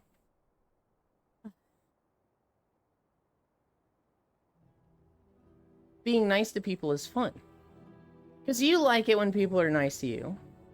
You should want to be nice to other people. Because I don't know how to respond to it. Violet, this fucking creature. He shows up today, and he's like, help me, Yulin. My throat is dying. It's in very bad condition right now. I was like, okay, don't unmute, just, you know, hang out. He's like, also, I have a headache. Okay, well, you know, maybe you don't have to be here. Take the day off, you know, rest up. I don't want you to feel bad. No, Euland. Also, I have a fever. What the fuck is this guy doing? Good lord.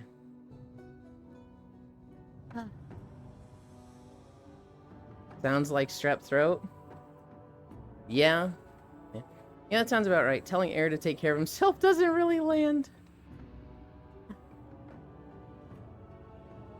Worst comes to worst, Violet, I can kick him, right? I can just get him out of the lobby and then he literally can't be here. Zuvi, my friend. Hug to be. Don't kick the bean. If it's for his own good, I'm gonna fucking have to.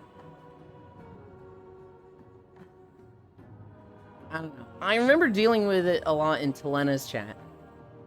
There were certain people, and I can't remember if it was Siri Wolf or Zobra. I think it was Siri. And they'd be like, I'm in class right now. This class is boring. And I'm watching you instead. And it got to a point where it's just like, literally, you are making Telena feel bad because you were using her as an excuse to, you know, neglect your studies. We're gonna kick you. Literally stay in school, kids. And I think there was a few times where I timed him out for 20 hours. Mons, remove this guy's beans. No! Oh my god, that's what I do to Euland. A little bit. To be honest, Bean is probably being miserable no matter what. He might feel slightly less miserable just for hanging with you. So he's not in VR, right, Violet? He's in desktop, so it's not like it's, you know, a lot of effort. He's really putting himself out to be here. Hopefully he's in desktop. And he hasn't said anything for a while, so hopefully he's, like, gone and laid down. Hot friend, North Prince, my friend. Toby Rama disses ass. My favorite thing, Zuvi. My favorite thing about that whole video, whether we agree on it or not, is the page with Zoro, Frieza, and Goto. And you just being like, yeah, I don't get this. Well, it's about Toby Rama being racist against the Uchiha. And Frieza's there because he is racist against Saiyans. And Goto is there because he's racist against non-summoners. And Zoro is there because he always fights black people in One Piece. And just the sheer... Zubi, do the floosh emote. Do the Koyo floosh emote right now. Just knowing that that's what Zubi's face was when I told him that with, what about Zoro, huh? Look at it. It's so funny to me. Have you heard this gag, Violet? About Zoro in One Piece?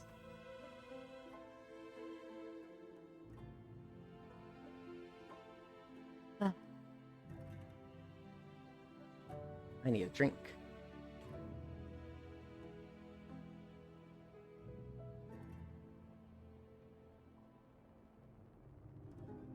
Hi, Yoni! I know about Togurama. Didn't know about Zoro because I don't One Piece. So here's the thing in One Piece. Zoro is like the second strongest of the crew. Luffy's at the top. And then Sanji and Zoro are kind of equal, but, you know, Zoro's whole thing is he wants to be the strongest swordsman. They always have him fight a swordsman. And typically, he's fighting the second strongest on the enemy crew. Well, One Piece has been going for 20 years. And a certain situation has happened multiple times. Basically, Oda, the guy who writes One Piece, he actually is pretty inclusive with other ethnicities in the manga. He's not just writing the standard anime aesthetic for characters, where it's like they look white or Asian, white people see them as white, Asian people see them as Asian, and like nothing else. He actually has, you know, a decent spread of ethnicities. He draws a lot of black characters in the show. And he gives them good roles, right? Oftentimes, when they're going up against an enemy crew, the second strongest person is not white, not Asian. It'll be a black guy. However, this has created a situation where Zoro has fought the black character on the other team like 7 times. Like, it's just coincidence. There's no way he intended this over 20 years, but Zoro ends up always fighting the black character. And so there's this meme. Nobody takes it seriously. But the meme, the gag, is that Zoro is racist because if there's a black character on the other team, Zoro's gonna fight them. And so there's a joke going that Zoro is turbo racist because of this. Oh, like Zac Efron only having chemistry on screen with non-white chicks? Maybe? I'm unfamiliar with that one, but... And how about Tobirama? Gonna DM Oda my OC. Oni. I probably shouldn't be telling you this on stream. How do I talk about this? I put stuff on Throne, people bought stuff on Throne. There. That's it. That's all there was. All of his best acting roles are the ones where his counterpart is not a white girl. Aw. Nice temple. Grab robbery tool. So you're talking about this temple. This is the shrine for the sanctum of the bronze dragonflight. 8 people. He goes up against, apparently. This is the sanctum of the bronze dragonflight. This is the Dragon Isles expansion, Dragonflight. And throughout this big island, there's 4 zones, and the 5 dragonflights each have a sanctum here.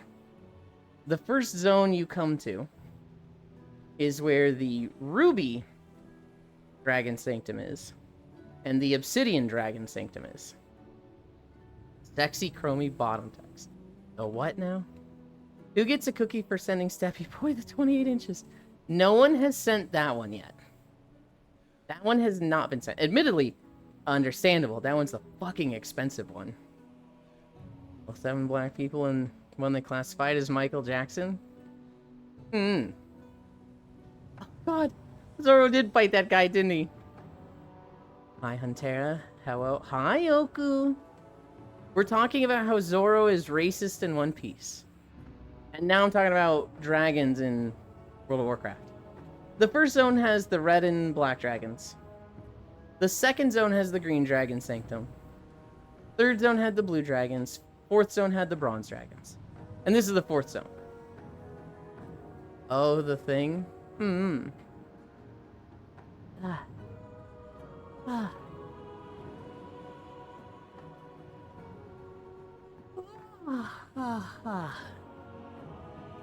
We are at 3.1 miles. I'm not sure if we get over 5 with this video. Hi, Micaiah. I know nothing about One Piece other than that it is real. Can we get much higher? I'm a One Piece fanboy. I think shonen are fun, but, you know, they're lowbrow. When you look at shonen, they're literally made as, like, power fantasies. They're literally just... I don't want to say sloppa, because sloppa is, like, in another world with a cell phone. But, like, the real long-running shonen with crazy stories, I feel like that's barely a step up from sloppa.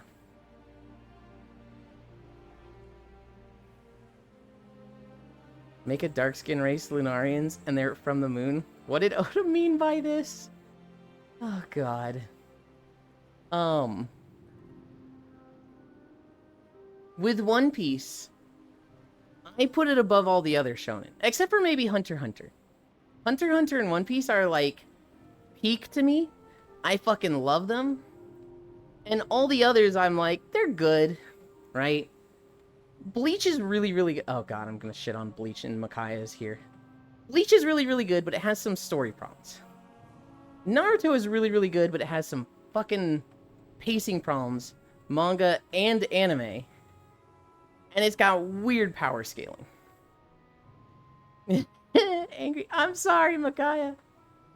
One Piece, you get so infatuated with One Piece when you learn just how good Oda is at keeping stuff together. Like, he planned out the story for 30 fucking years, and he's just chipping away at it. But the whole story and all the characters, he had in his head 30 fucking years ago. Which is insane, right? There are things they reveal in episode 10 that become relevant in episode 800. And that's insane. The equivalent of that would be like, you see Goku about to die in Dragon Ball. In like episode 5. And he's saved by something, and this was a memory. And like in his memory, the character that saved him was blonde, foreshadowing Super Saiyan stuff, and then they don't do Super Saiyans for 300 episodes. Can you give an example? Yes.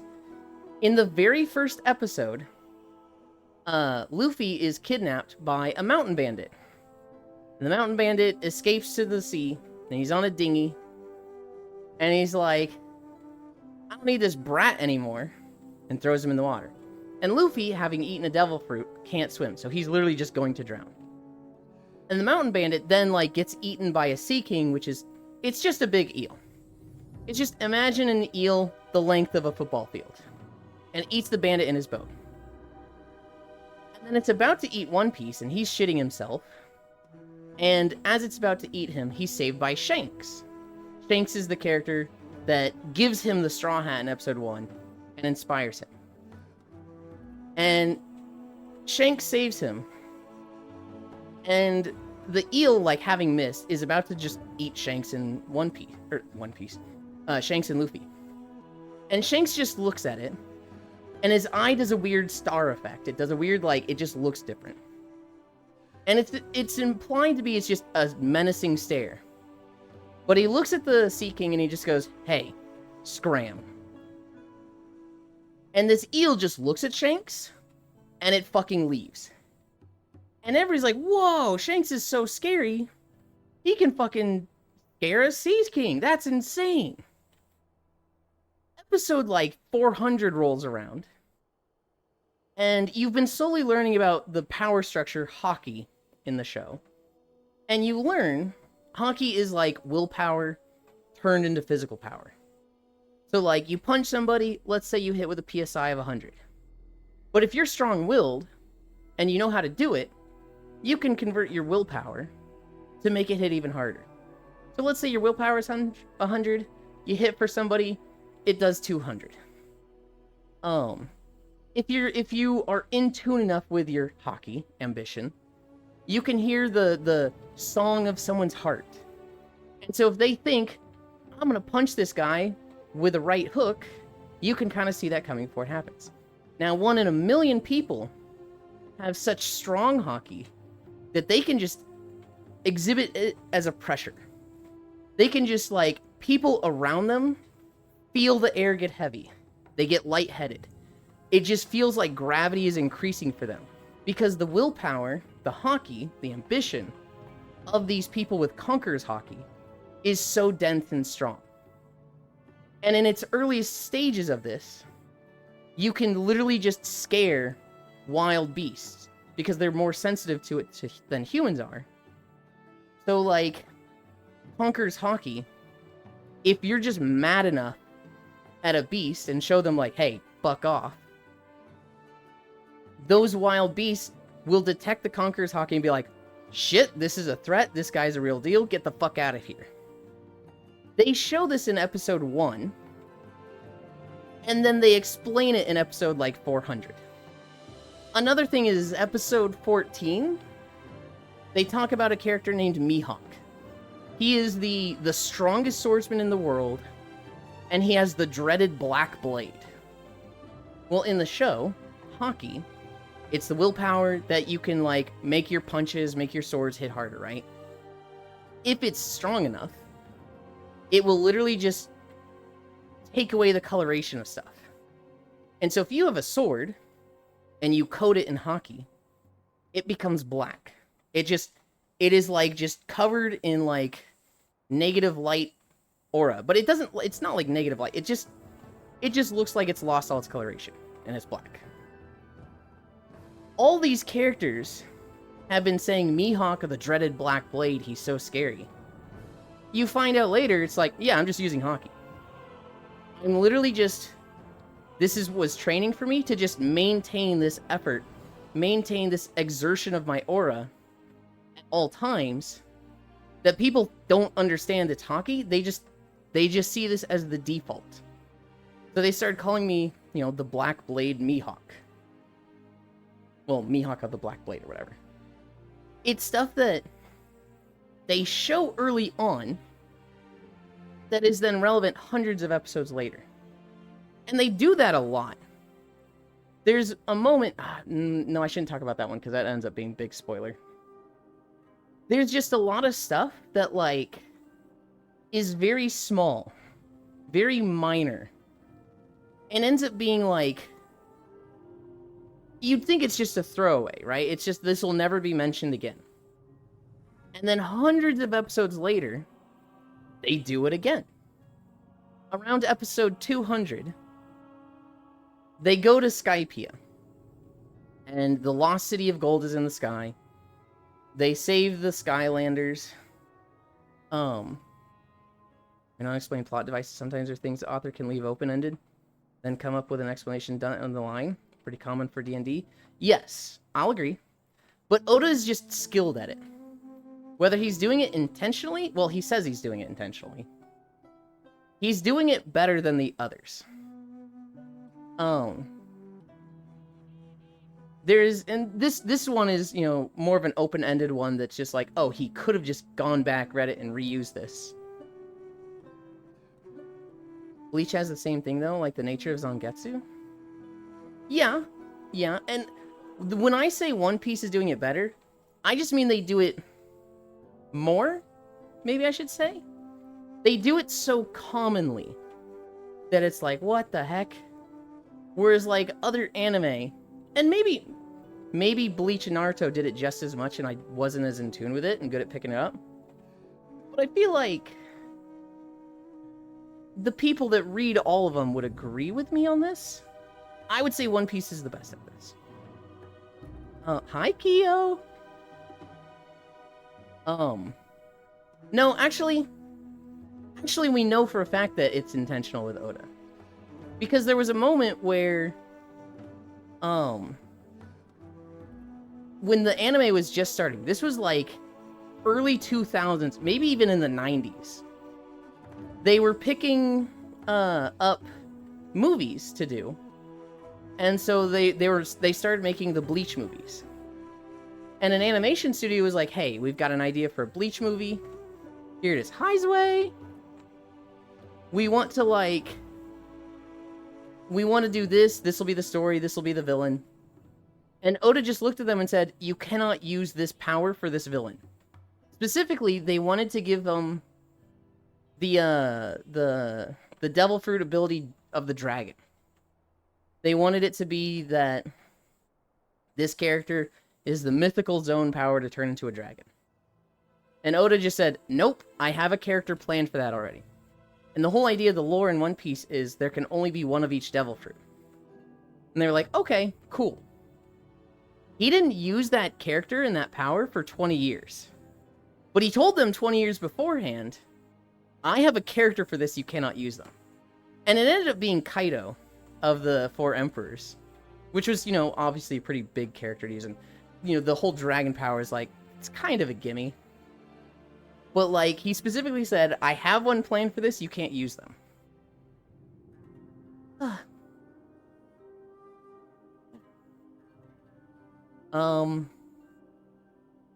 Thing. Nice time to double dip on that time manipulation items. Hub's disbelief that the Powerline character from the Goofy movie was based on Michael Jackson. I think I broke him that day. I wonder if kids this day know Michael Jackson lore. Make a dark skin race. I love the Mormon explanation for black people. Filler problems. Naruto has filler problems. I think One Piece has the worst filler. I will say that about the anime. I would take Naruto filler over One Piece filler any day.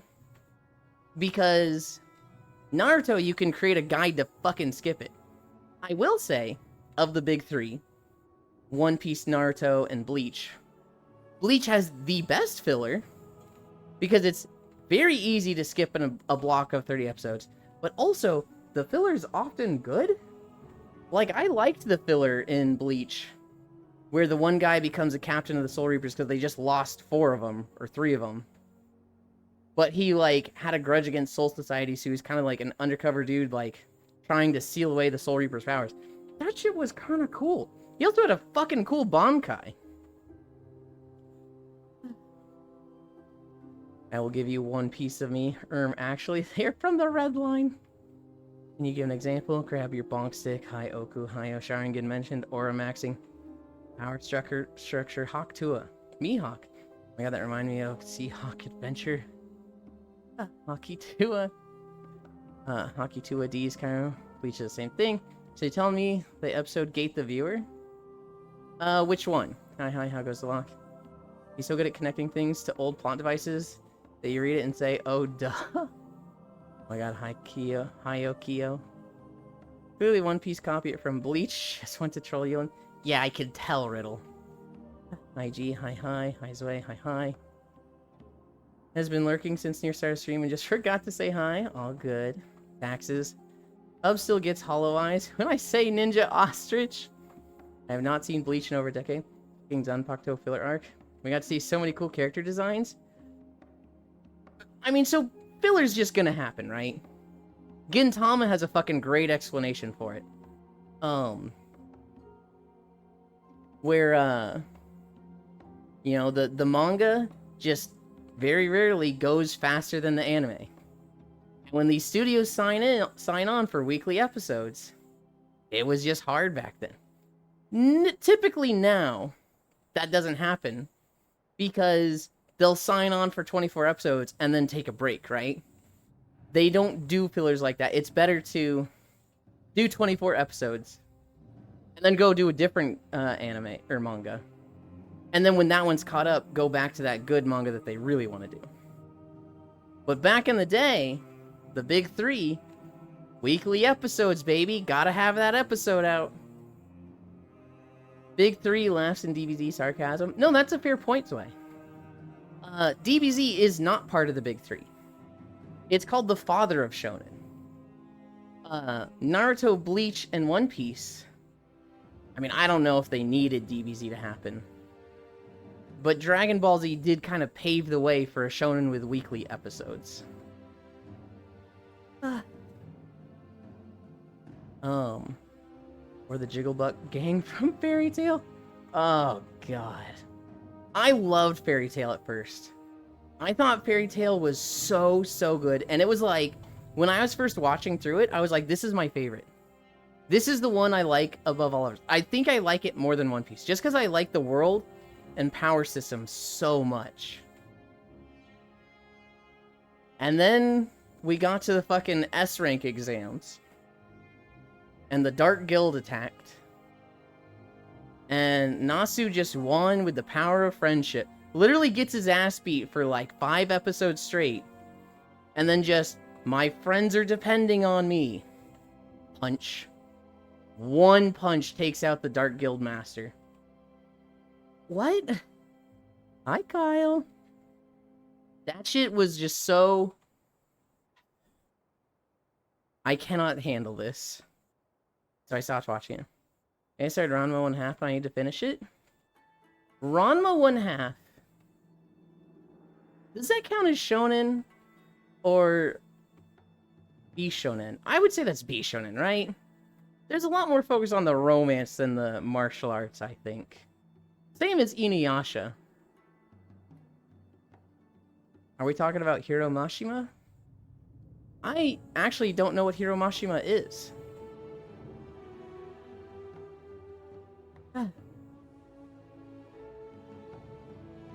Unpopular opinion. I like the Garlic Jr. filler and the traveling to Namek stuff in DBZ. Not sure what in that travel portion was filler and what wasn't. When the freaking show got picked up by someone else and Erza became fan service, yeah, Dami Mommy just became fan service. I have no fucking idea what Renmo and Half is. I just know it's a pretty cute show. Same thing happened to me with Fairy Tail as my hero. I read a whole bunch of them and didn't want to wait for every weekly release, so I stopped a while, then forgot about them. I'm in the middle of a blizzard, slush blizzard. By the way, Fairy Tail fell off. Read Rave. I'm kind of like that Oku with One Piece, where I got to Whole Cake Island, and I was like, I don't want to wait every week. I just want to binge it, and I have never come back to binge it. I know a lot of what's happening from clips and stuff, but I'm so far behind in One Piece.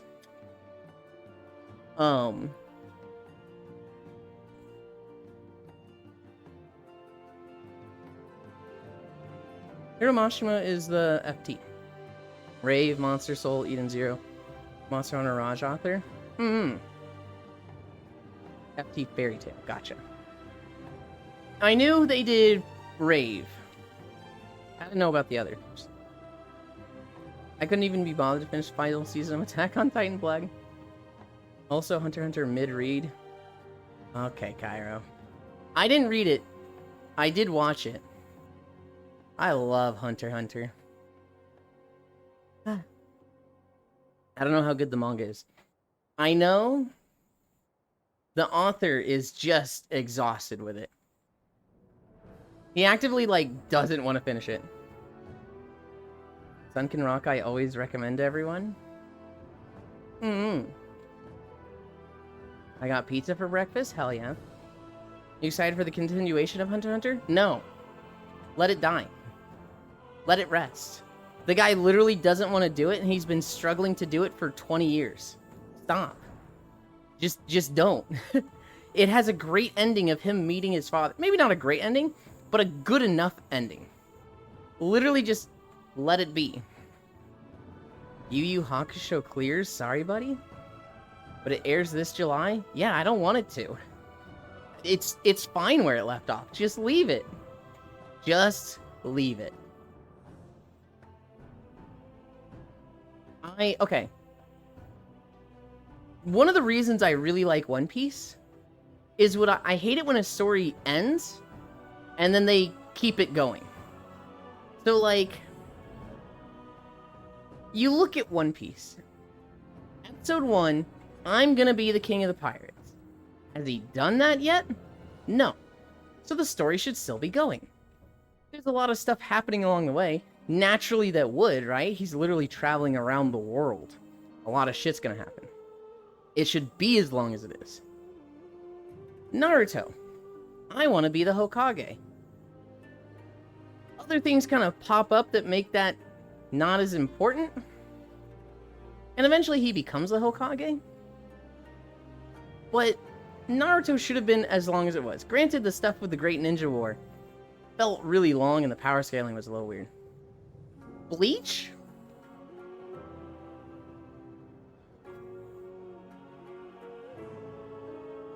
Makai is gonna hard disagree with this. I don't know what should have happened with Bleach, if anything should have happened with Bleach. You've got them going to Soul Society to save Rukia, and honestly, if you ended it there and didn't have all the stuff with Aizen, that would have been a great story and it would have been good there. I don't know if that would have been better than having it keep going. Because I think the way they tie in, the more stuff happening is fine. It is good. Should stuff have happened after dealing with Aizen? Maybe. There's enough tie-ins to the stuff before that it makes sense. Here's an example of an anime not being something that should have continued. Fucking Dragon Ball Z. You've got the whole Namek saga, right?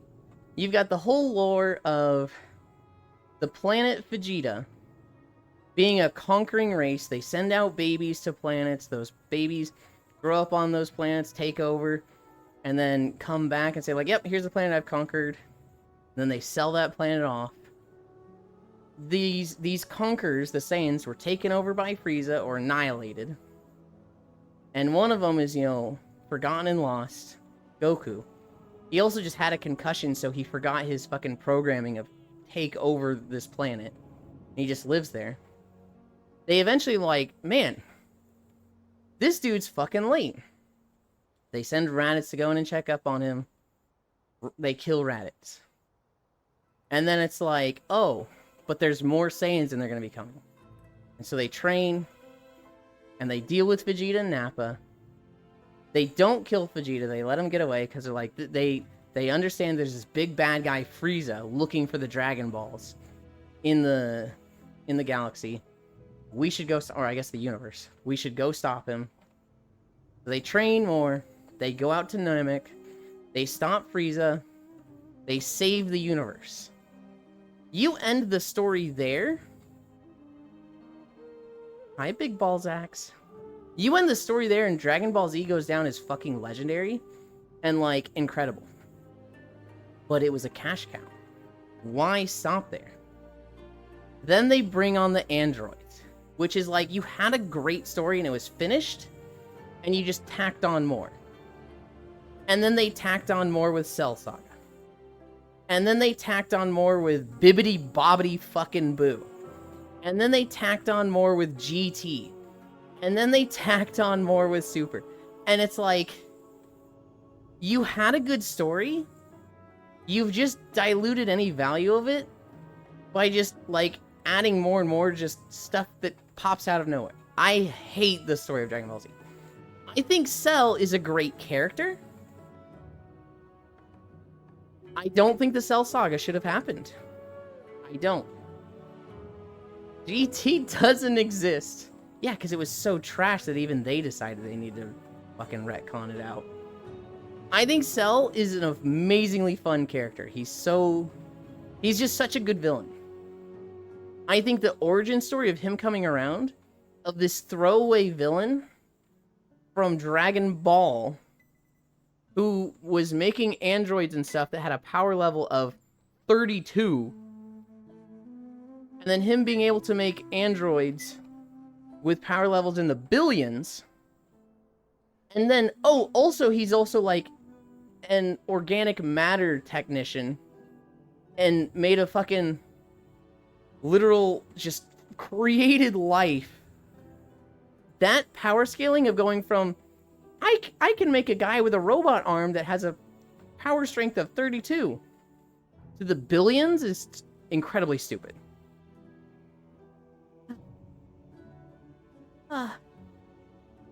But Blondie needs justice for the Uchiha clan. That fucking Year of Naruto film.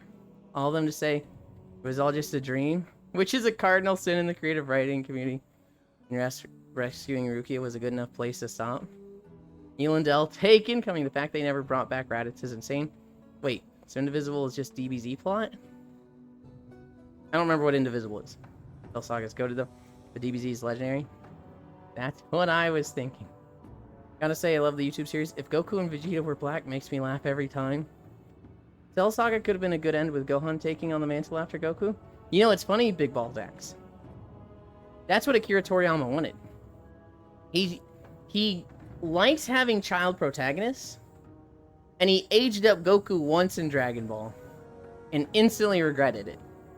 And since then, he's tried to kill off Goku like 3 times, and the fans hate it. The fans hate Gohan. And so he sees ratings tank, and he goes, oh shit, and they wish Goku back, and Goku's the main character for another 5 years. Super actually made GT look good? Debatable. I've heard good things about Super. I just look at it like, should have ended at Frieza. Should have ended at Frieza, and then you know what would have been cool? We could have written a story about the Saiyans before Frieza. Write stuff about the Saiyans and like the original Super Saiyan hero. Write that shit in. Write about the first Super Saiyan god. That stuff would have been cool. There's nothing new under the sun, indeed.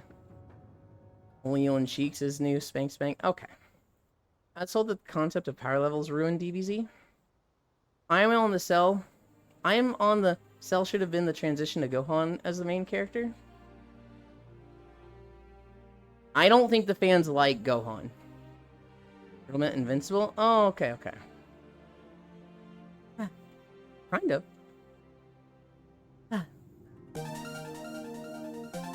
Hi, Luton. People love Cell Saga Gohan? No, they don't. I think the... Hi, Kodiak. I think the majority opinion is Gohan sucks. Stop killing off Goku. There were no power levels after Frieza Saga. You meant the game by Lab Zero Indivisible, obviously. Be right back.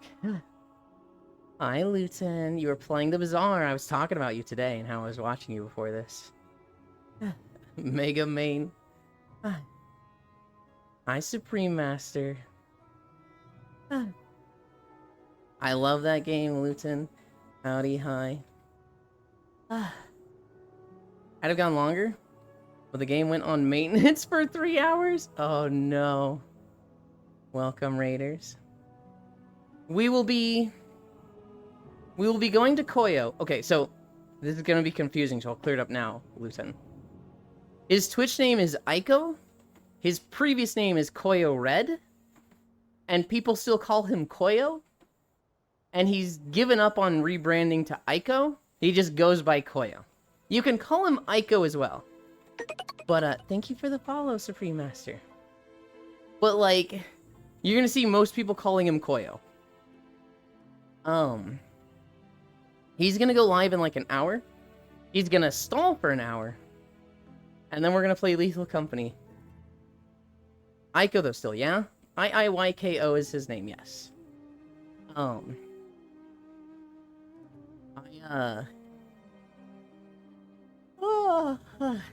In an hour? You might be sleeping then. I know your schedule is, interesting. You could show up later. I misdid my math. He will be live in an hour. He will stall for another hour. And then we'll probably be troubleshooting for 30 minutes after that. BRB preparing for work? Okay. Squish. I'm gonna kiss Aiko. Alright, we've got shift today. Well, that's who you keep calling Koyo. Yes, yes. Koyo and Aiko. Same person. Alright, let's go over the history of Koyo Red real quick. This dude starts streaming on Twitch, playing League of Legends. No viewers. He then decides, okay, this isn't working. I need a persona. I need a character. So he makes a new account, and its name is Kisu Rolls. Kisu Rolls is a mute in VR chat, relatively small community. You know, 5 to 10 people. But he streams for a year having fun. He's very impersonal. He's very like, there is streaming and there is me, and you never mix the two. You never ever like give any real information. You never unmute. Like, keep everything separated and hidden. But naturally, being a mute in VR chat, people are like, oh, it's a girl. Well, I mean, it's probably a guy in real life, but it's a girl.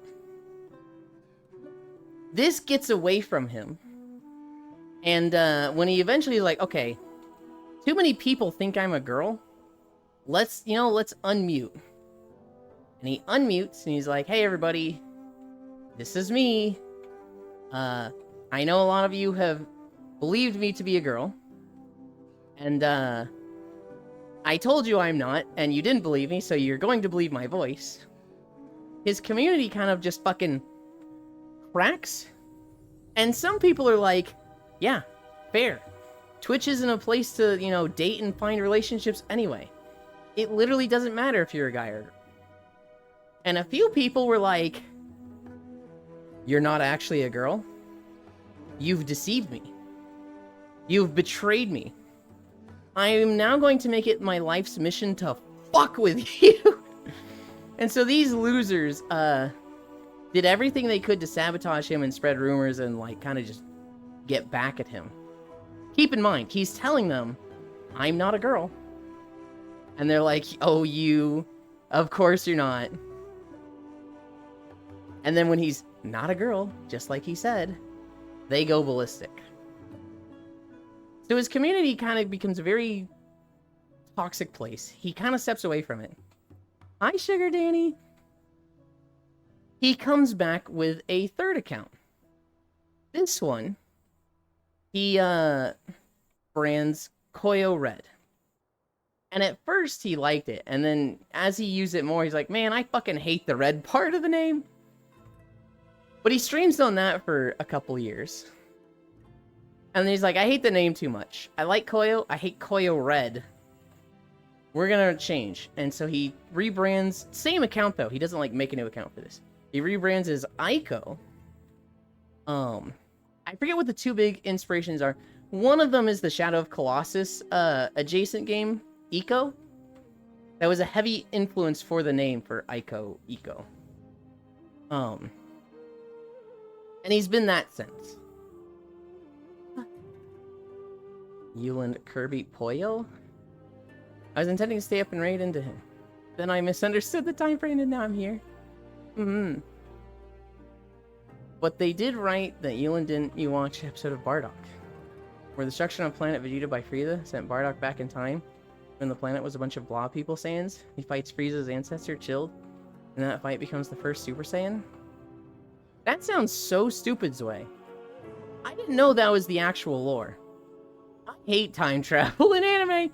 I hate time travel in stories. Persona, bang. Is Koyo your boyfriend? No. Koyo is a very close friend of mine. I've known him for 6 years at this point. I do not have a boyfriend.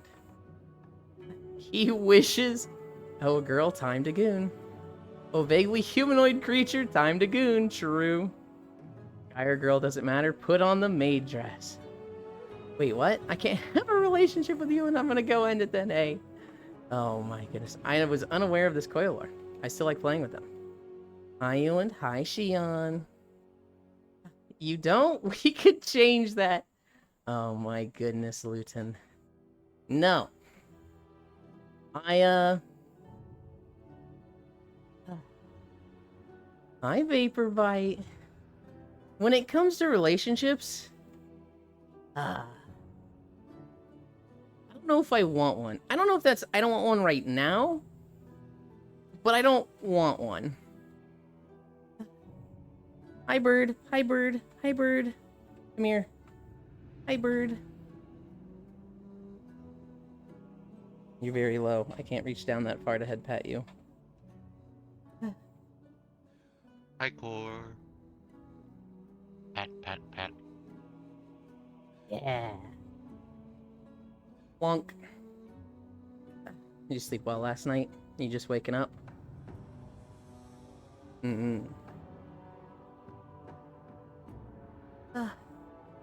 The cutie core. I know. Look at him. Look at him. That is Yuland's boyfriend. Well, can you put the maid dress on anyway? Yeah. Yeah, I can. Suggested on throne. He's kidding, Rizzy. Tinder, Twitch, same thing. When are we getting the maid dress regime?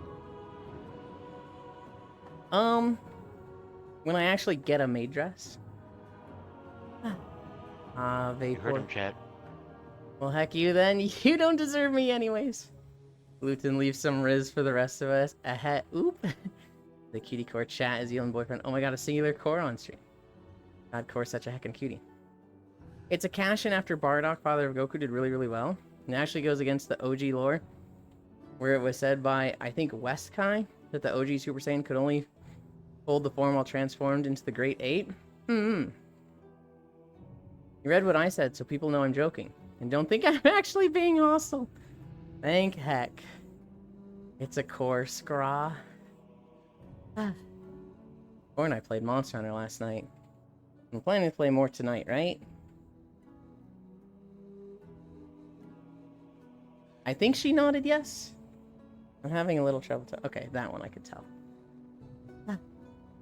Read, not read, gosh. I did read it.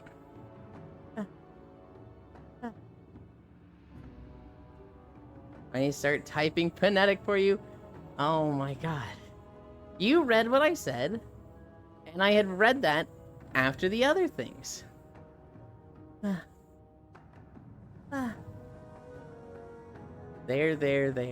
Oh my goodness.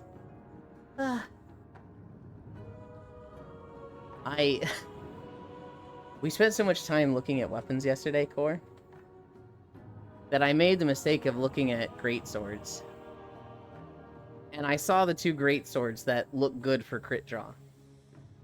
And one of them is the shape of a fucking axe. I'm like, that makes me want to build it. Fuck. No, don't. Yulin, stay strong.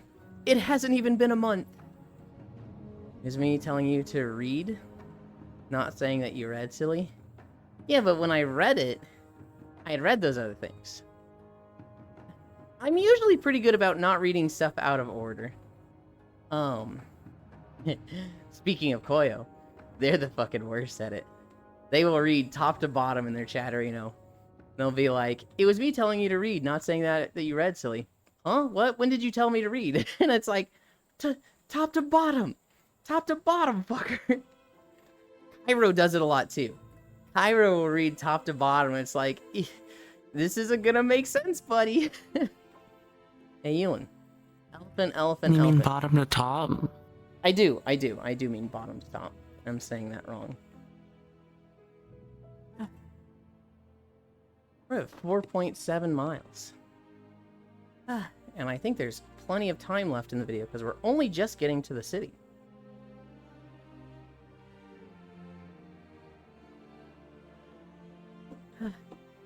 I unfortunately had to end a relationship due to my life throwing me into a loop.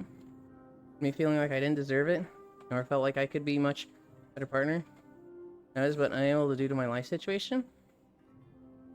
Is going to be very hypocritical coming from me, Shion. But I think that's dumb. I think a relationship takes 2 people. And you, specifically with that, don't decide your worth to them. You might look at it as, I'm providing nothing, I'm a burden, I'm shit, I'm awful. But that's not your call to them. That's their call. They are choosing their value to you. Read side to side. Hi, Freedle. That sounds rough. But how do you read chat? I know you can read saxophones, oboes, and the like, but how do you do that to chat? Okay. Core is a dork. Read side to side. Surely there's more to the story than you would ever be able to explain no matter how hard you tried, though. I'd imagine there's more to it. I called myself a hypocrite saying that. Because I'm sitting here like, I live in my parents' basement. I don't work. I don't really have that much of an income. I also suck at cooking. I'm not really that much fucking wife material. So, yeah, relationships don't sound that ideal. Who would want me? And then I go and say that to Shion. Same, I feel that. No side to side, no the other side to side. Chat Butland. Oh my goodness. Riddle, same, I feel that.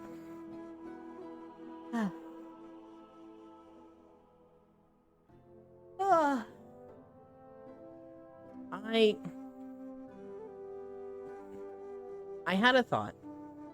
Yuli, I just watched my brother who has 2 kids fucking try to cook eggs for his 2-year-old daughter yesterday and burn them. I think plenty of people get by without being able to cook. Oh, plenty of people get by without being able to cook.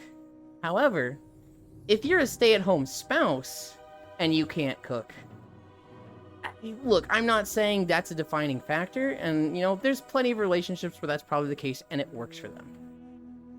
But I feel like if you're in a relationship with somebody and they're working, you know, I feel like the person that's not working should be doing a lot of the care, right? Am I sounding like a fucking 1940s dude saying this?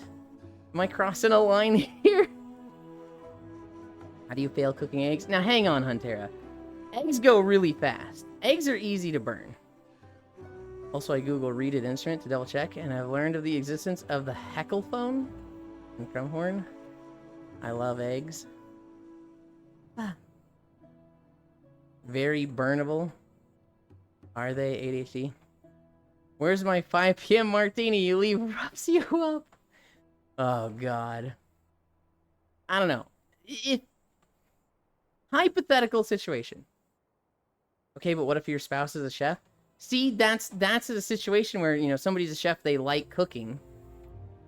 There's obviously exceptions. But let's say me and Cairo are married. Let's say I do the walking thing every day, and Cairo comes home from their 9 to 5, and like, glued. And then I'm like, Cairo, I'm so fucking hungry. I've been waiting for you to come home to cook dinner. That's like a, bro, come on. Now maybe, you know, there's enough other stuff in the relationship that kind of not excuses that situation, but allows for that situation, right? But I think it's a big negative. I feel like in a relationship, if one of them is working, and granted, I think both of them could be working, but if one of them is working, I think the other's job should be provide comfort and care for the other. Clean house, cooking, emotional support, yada yada. I look at it as a negative where I can't cook for others, but I don't want to be the jobber.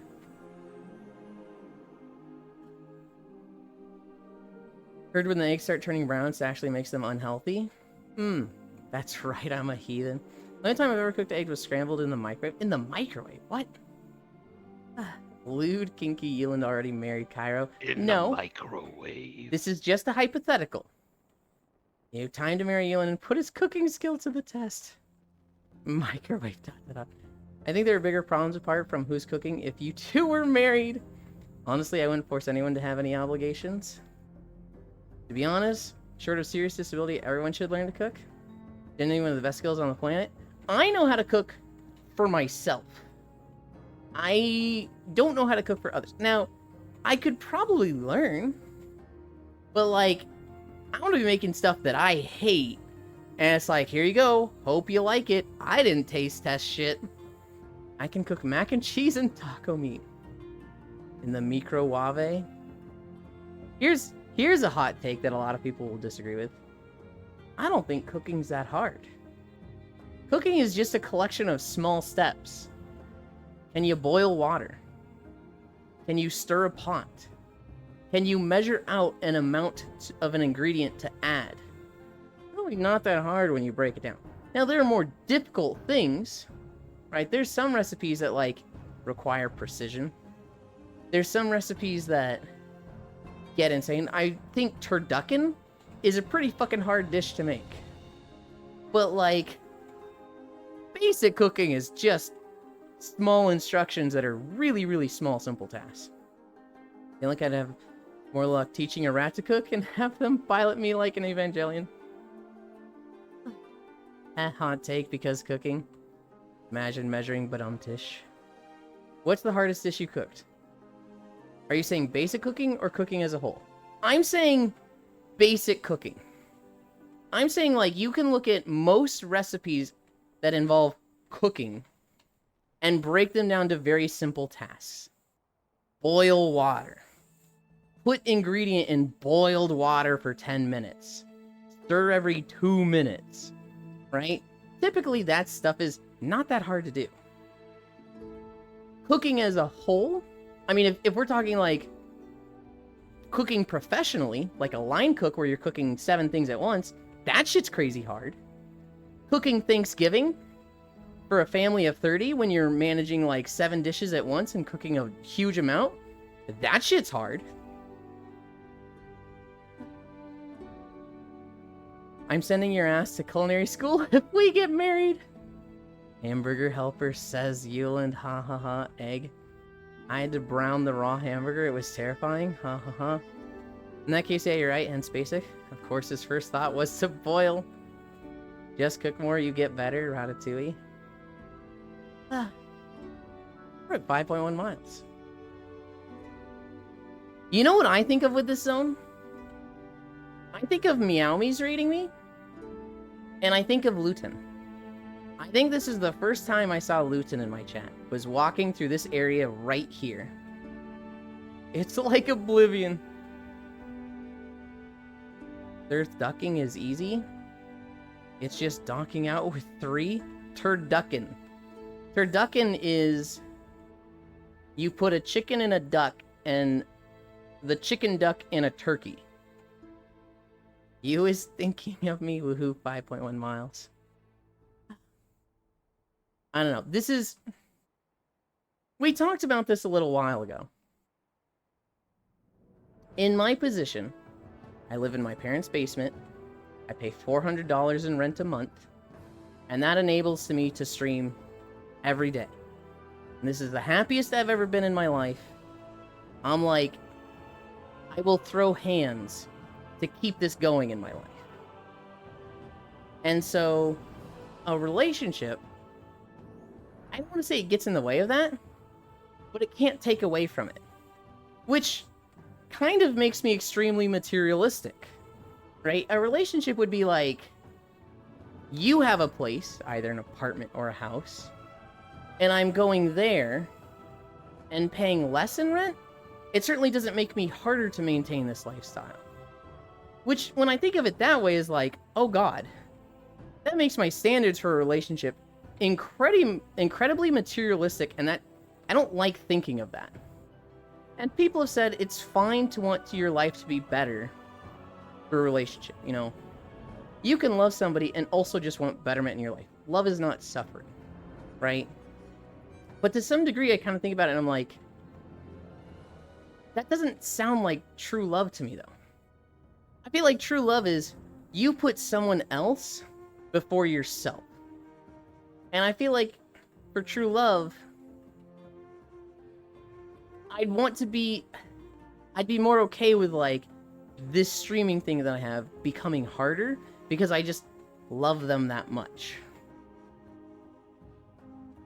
And I think about that and I'm like, I don't know that I've ever loved somebody if that's the case. I can't think of a relationship I've ever been in where I would make sacrifices for them. Which, when I think about that, I start going like, oh god, am I a bad person? Oh fuck. I love mentioning turducken and hearing a bunch of Europeans across the room go, a fucking what? It's compromise, not one-sided? Sure. Hi, Jan. Of course it's compromise. But I'm kind of focusing on my side at the moment where, you know, I would be compromising. My lifestyle might be going down for that person, that relationship. They might be doing the same, right? It's not necessarily that they're going up or down, but like in my state of mind, am I willing to sacrifice for somebody? And I don't know that I've ever been willing to sacrifice or even compromise for somebody. I think I saw that on Hubs once. Hi, Yuli. Yulin, sweetie. We'll buy a house in Yellowstone, and you'll eat steak all day, hunt some buffalo.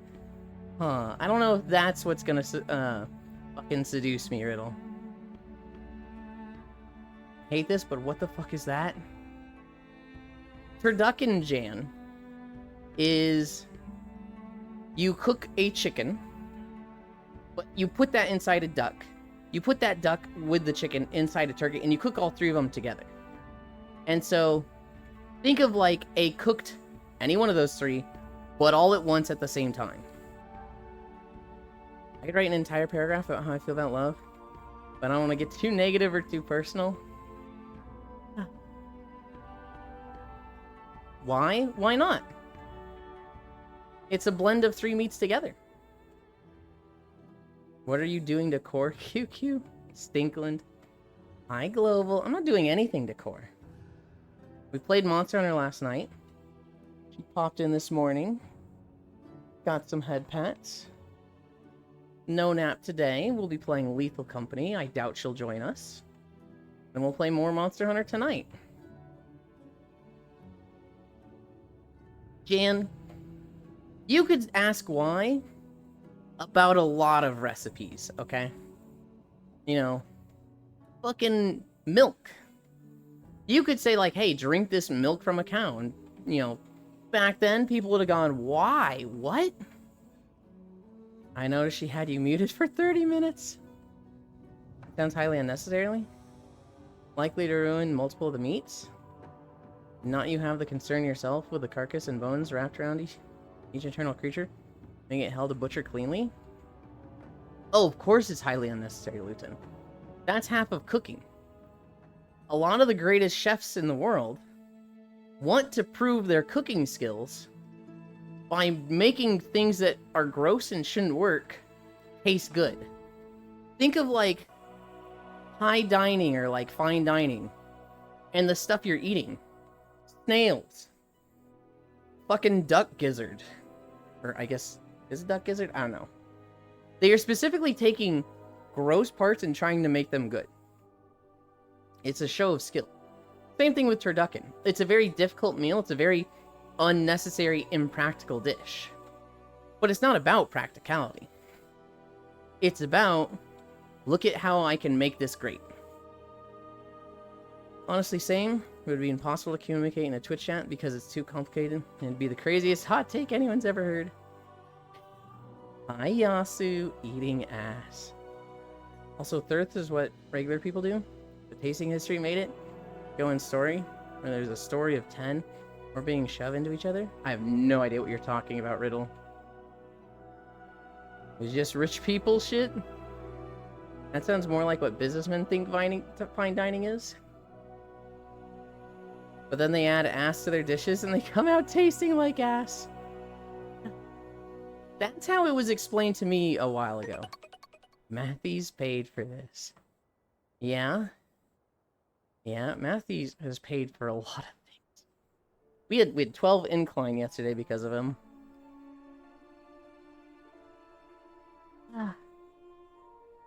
We're almost at the end.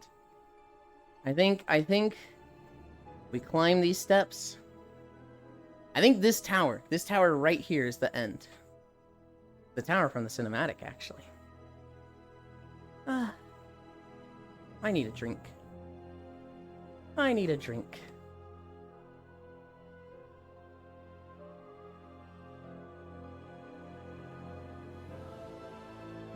I ain't no culinary head, but I've always heard taking basic ingredients and uplifting it into something crazy.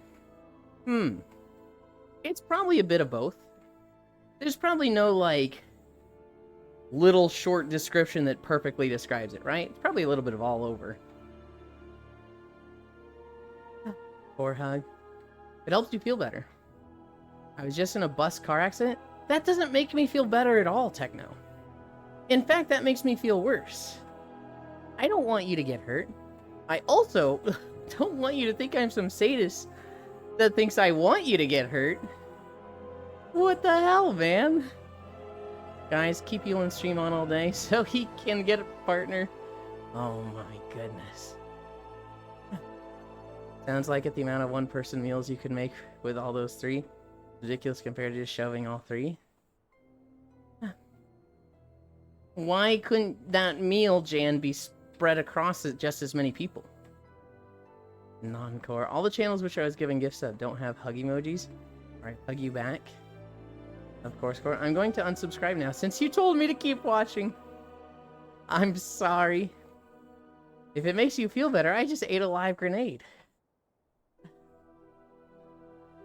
I'll tell you guys right now, and this is gonna feel like I'm picking on you, Techno, but I'm not. Nobody likes pissing contests with suffering.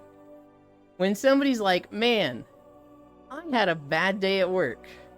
What they don't want to hear is, you think you had a bad day at work. well, let me tell you about my bad day at work. And then, like, trying to one-up each other with who had a worse day. Or, you know, whatever it is. You think you have it bad. That's not what cheers people up. You know, you can say, hey, I understand. I had a pretty bad day too. But good job. That wasn't what I was trying to do. I'm sorry. I know that's not what you were trying to do. But it, like... it's adjacent to it. Put a tab of you on stream on your parents' computer as well. You want to have a pissing contest without the suffering? No! Good lord, no, wink. Hack into your school's computer lab and put you on stream on all the computers. Oh my goodness. My response to suffering or anything whatsoever is, yes, we get it, now let's fix it. But if the problem itself can't be fixed, we can't let the problem mentally get to us. If somebody's like, I had a problem with this sucked, yada yada. It depends on the person. But I might be like, hi Pixel. I might be thinking like, what would cheer you up? What do you want to do? What will be, you know, what will be a pick-me-up? Do you want to do this? Unless they specifically want to talk about it, I'm like, what else do we do then? Oh god, please don't be a loud one. It's not super loud, but it is loud. The Sea of Clouds. This was the second video from Final Fantasy we recorded.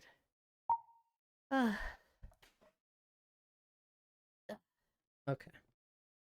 Give you guys back the PSO music.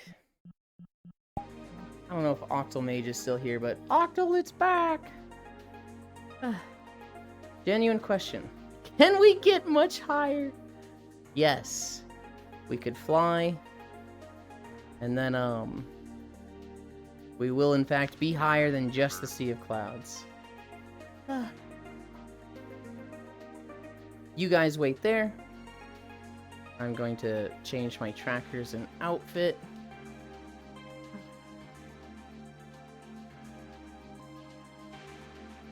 Take my shoes off. And I'm actually going to take note of the distance. 5.6. Oh, I'm happy with that. I don't know if Error's there. He's also sick, so I'm kind of hoping he doesn't join today.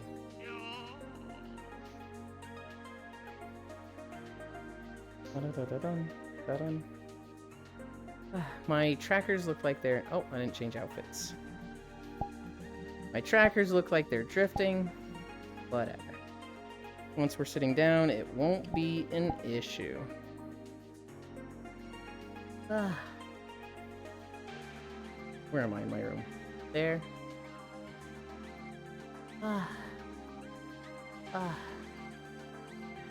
Where were we? Where were we?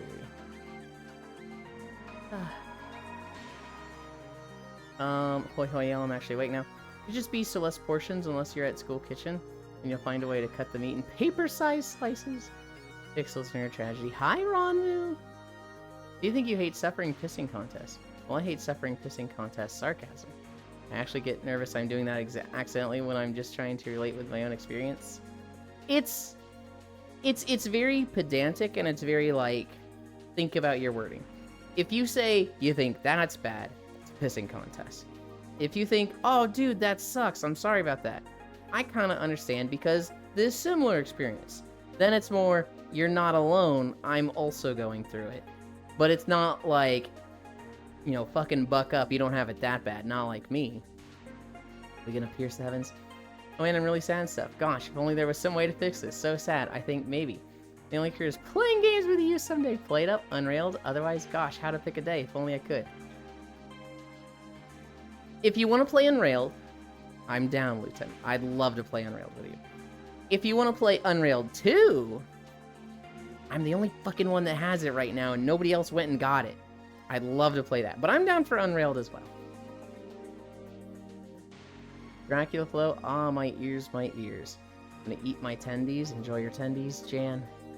Well, guys, take care. I gotta go. Bye, Riddle. I hope work goes fast. God bless you all, sweeties. I love you all. Bye, Riddle. On a positive note, I got a 91 on an exam. That's pretty good. Nice. I don't have Unreal 2 yet. I don't have money. You know the pipeline, Lieutenant. You've got VR. Fucking, you have that with 1 day of selling feet pics or mute girlfriend services on this game. You're just pulling out excuses. 5.6 miles. What the fuck did I just hear? Something that you should have heard many times. The pipeline is a theme on this stream. I close this. I open that. Pipeland. We open this. Okay.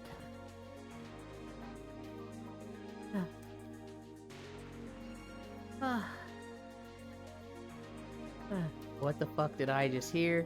I just got here. Pipeline. I don't want a pipeline. I have ethics. Oh. So I guess you just don't want to play Unreal 2 with me then, Lieutenant. See, this is what we were talking about with true love.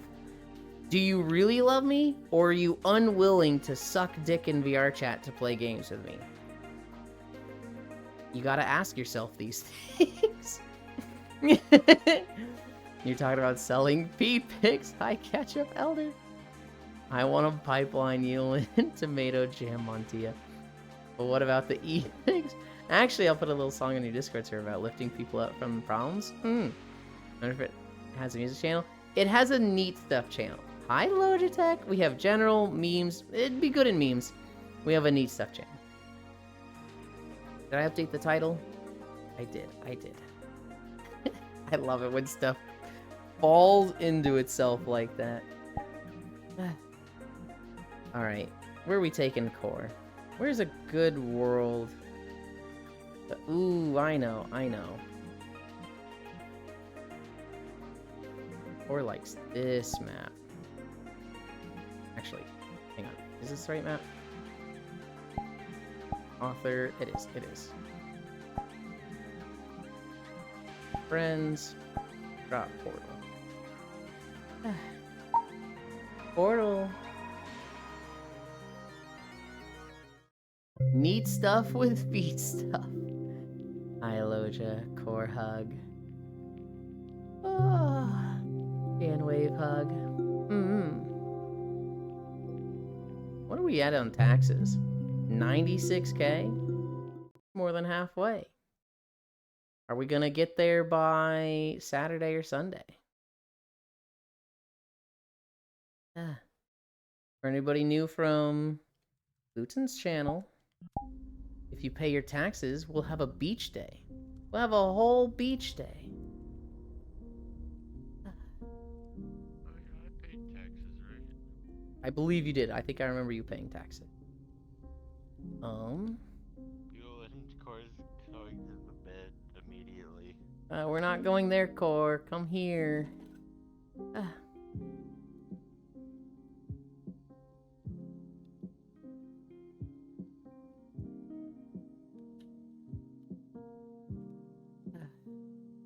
We need the moon in the background.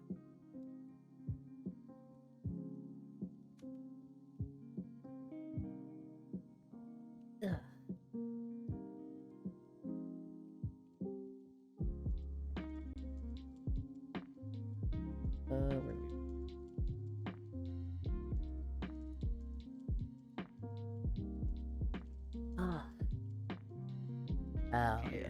Already tucked in. No! Gar! Gar, please! You guys see this thing? When I pull back on the right stick to move my excess overlay windows, that fucking thing, if it fills up, big old menu gets right in my face. Luton Mansion. You get to see him in a boykini. Song is now added. K, thank you. Love when you talks about me. Yeah, R. Ugh, did she actually just go straight to the bed and fall asleep? R, come here. You'll get lap head pats. Pretty sure we lost air. I think we lost core. So tragic.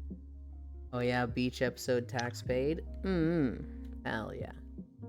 If you cannot pay it again, then you've paid.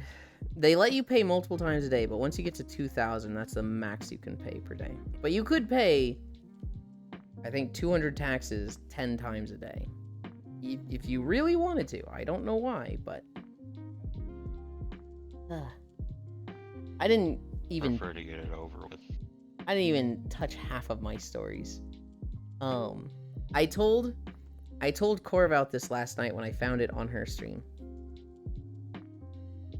On the Monster Hunter subreddit. Actually, Cairo, you might not have heard this, so you'll like this. On the Monster Hunter subreddit, somebody posted a video of one of the rare endemic life going by. It was the Peony Sparkle Jelly. It's a massive, like, 20-foot long jellyfish. Hi, Violet! Floating through the sky in one of the rooms. And it's super pretty. Yeah, I caught it. This guy didn't know what it was. So he saw it, and he was just looking at it. He recorded a video, it's like a minute long, and it goes by, and then it fades into the wall.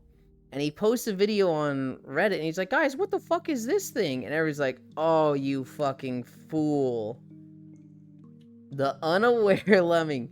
That was a rare jellyfish that you're not going to see for another 200 hours. You really should have caught that. That was the shiny Pokemon that you just didn't catch. You just put it down and lost it. That's the Pokemon that you caught the first time. It was a shiny. Didn't like the color, so you restarted. So I actually had that exact experience in Pokemon Silver. Many, many years ago. I saw a shiny Ekans. And I was like, what the fuck? Why does this thing look like that? That's not what a fucking Ekans is supposed to look like. Fucking... Maybe my game's bugged. I better turn off my game without saving so that I, don't save this corruption in my game. That shiny Ekans was gone forever. And the next time I saw one, I was like, oh good, it's the right color now. Good. I'm so smart, I fixed my game. A year later, I'm reading about shinies and like, yeah, Pokemon have a 1 in 5,000 chance of being shiny where the different special coloration. Oh my god. Oh my god, that Ekans I saw a year ago. Oh. I've only ever seen 2 shinies in my life. That Ekans that I just removed by turning the game off. And then the second one was in Pokemon Let's Go Eevee? No, Let's Go Pikachu. Where I was shiny farming for a Spearow. And Red Gyarados, I guess, but I don't count Red Gyarados, because that one's like, literally given to you. I actually got a shiny Spearow in Let's Go Pikachu. Because I really wanted a shiny Spearow. Fear was my favorite Pokemon at the time. I then tried to get a shiny Arcanine to give to Koyo, because he was playing a lot of Pokemon Let's Go at the time and shiny hunting. Never got a shiny Growlithe. I probably went through 2,000 Growlithe with full shiny protection on. It should not have taken this long. Never saw one. No, it's at 200. It's 250. But you can also donate in smaller amounts if your points is less than 250. Oh, okay. I thought the minimum was 200. Because I thought it said 200 to 2,000. Maybe it says 100 to 2,000 points. Violet. Granted, the game never fucking tells you about shinies. Luton and Red Gyarados. Adorable little bean. I spit Coke on myself. Why? Why would you do that? Don't spit Coke on yourself. That's a bad thing to do. That sounds incredibly messy. You shouldn't do that. I have a task for you, Kyle. And this is fucked up, and there's a chance she gets mad at me for it. but I want you to go Uh-oh. down there and find one of the collars and put that on Core and drag her here. Okay.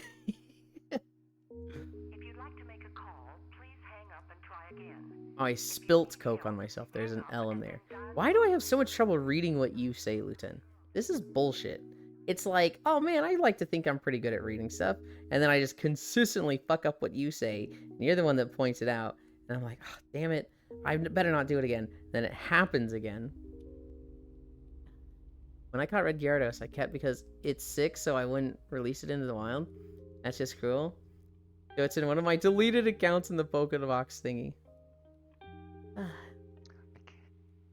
can't click the up thing. Oh no. Alright, alright. You want the burp? She's down here. Can't believe we have to... Oh, that just...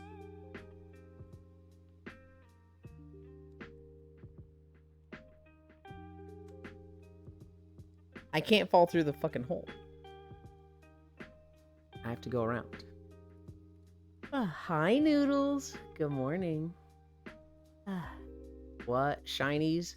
Must have been a glitch. Also, hoy, my internet is dying. Good morning. Yeah, that's disgusting. Spit Pepsi on yourself? Like a civilized gremlin. Illy, when do I get to play Monhun with you and Core? Maybe tonight. I don't know. We've been like phasing people in and out. You didn't join us last night. Don't worry, you. One of these days you'll learn to read what I say without even needing to send messages. Okay. I have to fucking... I should grab this before I just fucking... You guys might have seen a little something there. Oopsie. And then I click this. Okay, she's up here now.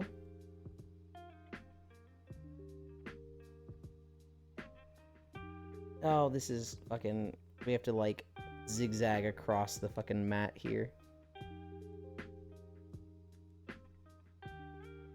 To get her into the right place. This is fucked up. It is a little fucked up. It is. Okay. Don't worry, don't worry. You're fine. Just go to sleep. Just go to sleep. Go to sleep. Go to sleep. Go to sleep.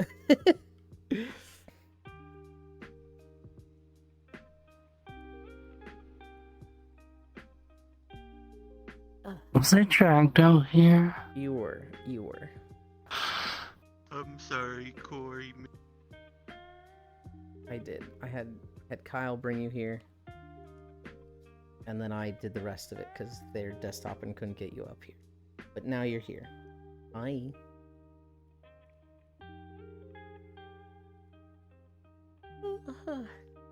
It was always a 4-stack, so I didn't ask. We were literally subbing people out, actually. At one point, Cairo, I was like, Kosen, whoever cuts the tail off, they get to stay in. The one who doesn't cut the tail off, they sit. And, yeah, join us, Cairo. You can play with us. How have you been? It's been years. Personally, for me, it's because the size of the PC screen is smallish, and I sit too far behind away with it, and not even my glasses, which correct short-sightedness, help me see clearly enough. For me, it's my Vive Pro. The Vive Pro is very pixelated, and there's a lot of stuff that just looks a little rough sometimes. Been so long. Eto boy. So my brain registers the words wrong, and I need to do a double take. Yeah. I was looking at Twitter. And I saw a post that annoyed me. It was like, "Oh, this generation is lost," and it's a video of someone be like, "Oh, do you guys have a like in a Home Depot being like, oh, do you have a left-handed hammer?" And the employees go and check and try to help him out, and it's like, he's like, I don't. And he's like, one of them was on their phone trying to show him out.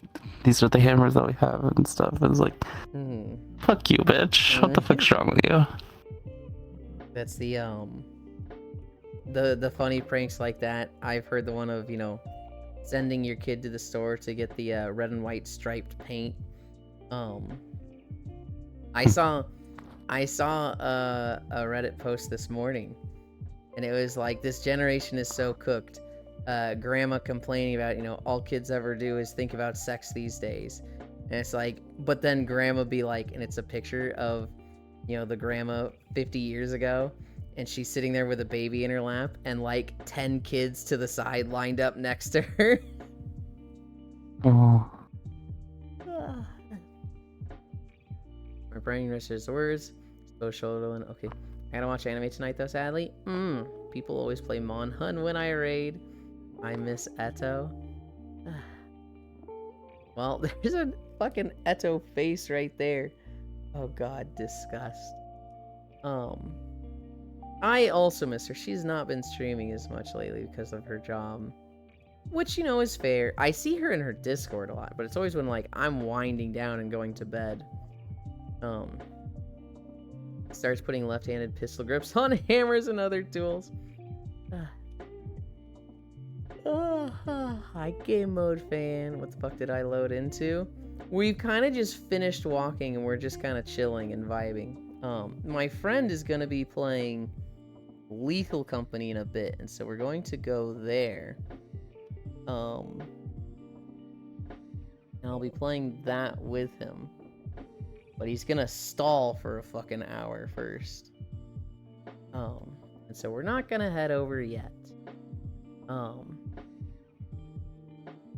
Good job with the walk today, Elin. Good job. Thank you. I almost said good job back. Or I was talking to Spacefish this morning and a little bit yesterday. And we have discussed an idea. And I want to share it with everybody. I want to share it so bad. Bug her for it. She can't say no to you, Core, because you're so cute. So ask her to tell you what it was. Eggs, oh god. There is a lineup behind Grandma of Children, right? But like, Grandma's sitting there going, all people think about is sex these days. I think XX game is referring to the position of the person in front of you. I mean, out of context. Oh, am I wrong? I mean, you were so vague that I don't know what you were talking about. Is that the cutest caramel crow, Core? It is. It is.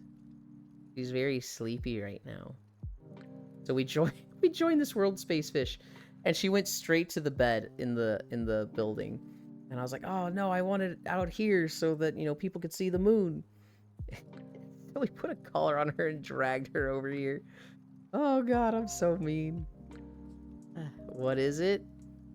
You'll just have to see it when and if Spacefish does it. I'm hoping she's excited about it as I am.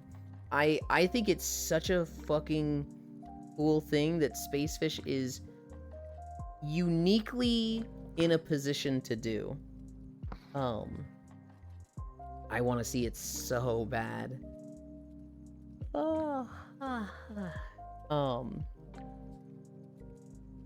What other stuff did I write down? We talked about the Minecraft stuff. Here's something funny. Drake is suing his own music label. So Drake, coming off of his beef with Kendrick Lamar, has sued the music label that they both work under. And so he's saying, you know, they allowed defamation, you know, they've hurt his brand, they shouldn't have done this, yada yada. And basically his music label said, listen here, bitch, we did songs for you, dissing him as well. This is just the culture, this is how diss tracks go. Quit being a bitch. You look like a loser trying to do this. You should have expected to take some L's here. Next time, try to win your diss track beefs. And they basically just under legalese roasted his ass. It's... Dude, literally, Drake looks bad in this. He literally just can't stop talking and making himself look worse, though. He literally cannot stop himself, and, like, he just needs to. He really just needs to fucking stop talking. I didn't know gym bullies were a thing, but apparently they are. I saw a video of this kind of scrawny looking kid, and he's about to lift weights. He's on the bench press, and this guy just comes up to him and takes one of the weights off of his barbell. And it was like, what the fuck? That's so fucking rude. The video I saw was from a guy that was recording himself at the gym and was like, nope, not in front of me. And this guy then goes over to the gym bully and takes his weights and gives them to the kid, the scrawny kid. And then, you know, the guy gets up, he's like, yo, what the hell, man? You trying to go? And, like, the guy just fucking stares him down, and the bully is just like, shit, I didn't know a guy with actual muscles was gonna stand up to me. Never mind. But, like, is that a common thing? Like, for people that go to the gym, is that something that happens often where it's like, let's pick on the not fit guys? Because that seems crazy to me. Like, I don't want to say audaciousness of it, but like, who the fuck is that much of an asshole? Sounds scary, bro. Bringing high school bullying into a gym. Good night, shirtless Lynn. What do you mean shirtless Lynn? Good night, Elder. My internet keeps cutting out. I'm sorry to hear that.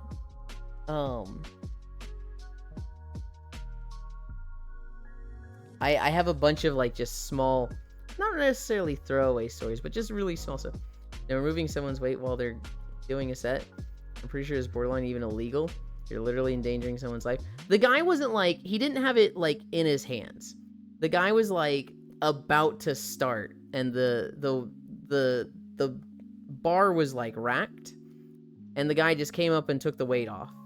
A lot of people are that much of an asshole. Why I don't trust people? I think the tornado hailstorm thing broke the cable outside. Has it been bad since then? I do have a hailstorm story. This guy was driving, and a police officer, you know, starts flashing his lights, you know, pull over. And so he goes into a parking lot. The police officer follows him, and it starts hailing. It starts like really hailing.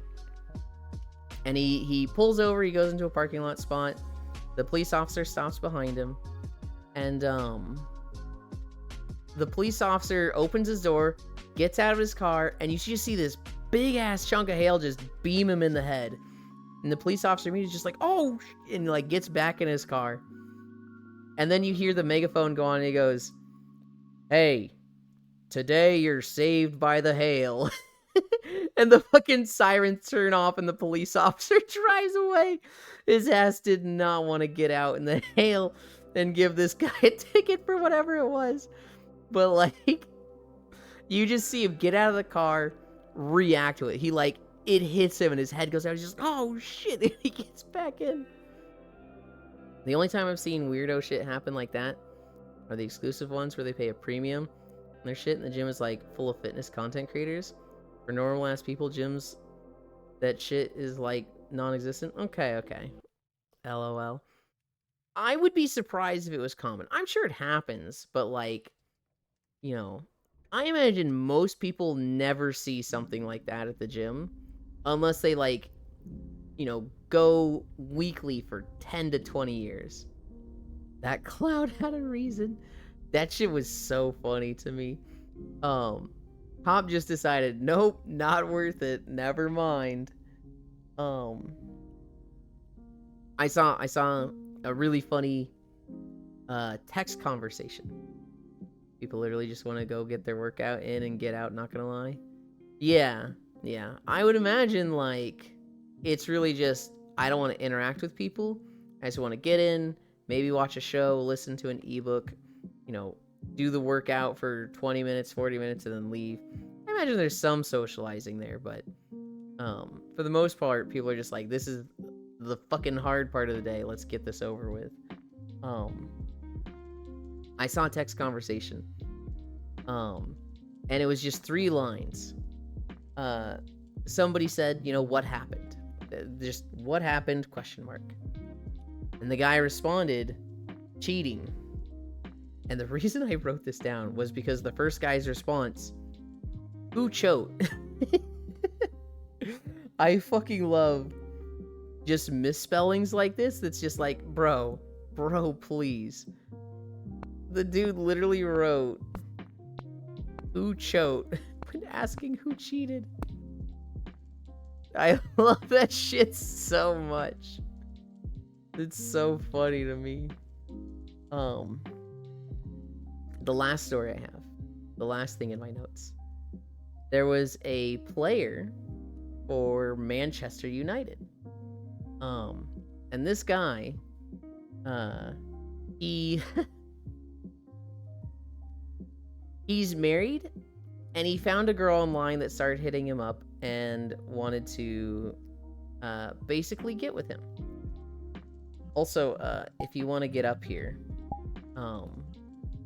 Yomi, you need to click the blanket in the center. It's above you and it's on the hole. Chote past tense of cheat. This player for Manchester United. This girl starts hitting him up, and she's like, hey, let's fucking, you know, have sex. Let's get it. And he's literally married, right? Should not be doing this. He drives 400 miles across the country. And when he gets there, there was not a girl waiting for him. It was 2 fans from Liverpool that were just trolling him. Holy shit. Soccer fans in Europe, or I guess I should say football fans in Europe, are fucking insane. They literally catfished this guy, had him drive 400 miles, and then exposed him and were like, this guy drove out here to fucking have an affair. That's some fucking, like, holy, that's heinous. I mean, fuck him for, you know, wanting to cheat, but holy, hi. That's fucked up. Icy Fire hasn't popped in today. That's nuts. Icy Fire hasn't popped in today. However, we're still gonna do holidays. Oh, somebody drew fan art. Yeah, Core? Quick work. You gotta go to work now? I had to go like an hour ago. Oh, I hope it goes fast. I'm looking forward to it tonight. Oop, Core's awake. This isn't a real hole. It's not. No, you have to walk off the side. I discovered that when I was trying to pull you up here.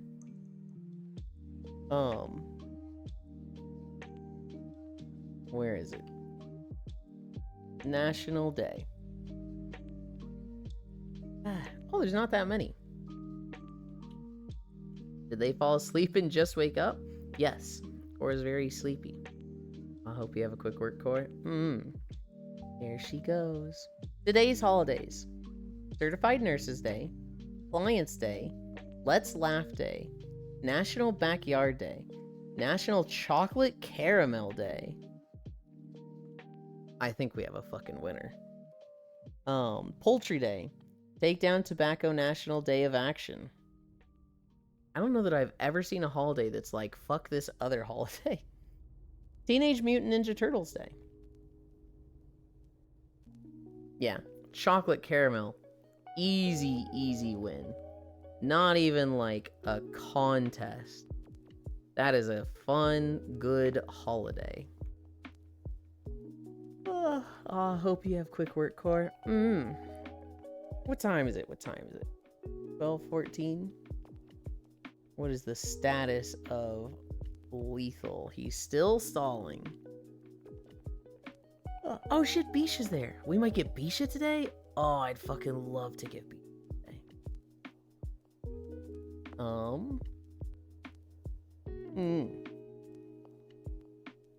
Don't disrespect the turtles. I'm not... Okay, maybe I did disrespect the turtles. Maybe I said all the others suck. Teenage Mutant Ninja Turtles is a great holiday. Okay, Teenage Mutant Ninja Turtles was literally iconic and like revolutionary. There's so many shows that are just like, look at the success of Teenage Mutant Ninja Turtles, do it ourselves. Not all of them are bad, right? Some of them certainly, but you know, Street Sharks was good, and that was literally just do what Teenage Mutant Ninja Turtles did. But like Chocolate Caramel, I feel like that's a winner.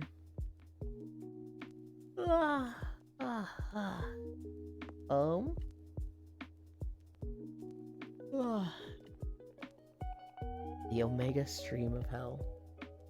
We're gonna play Lethal Company all day today. After that,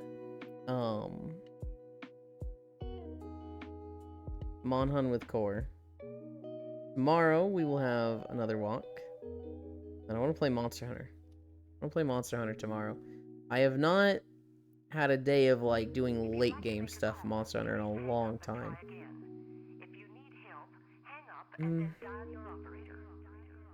I'm really eager to get that Minecraft video done because it's so close. It's right there and so close. Honestly, both of them are.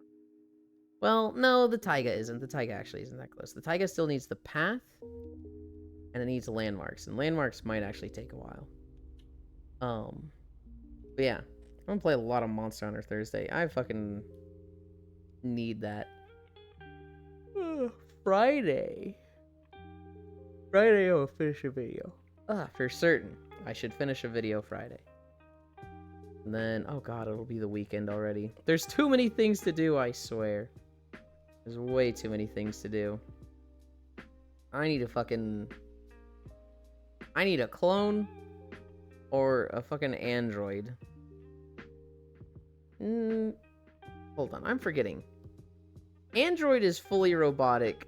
Cyborg is like half robotic, half person, right? I think that's right. Cyborg is the mix. Yes? Okay. I need an android that's just like, make walking videos for me. Do avatar stuff for me. Do all the busy work I don't want to do in life. God.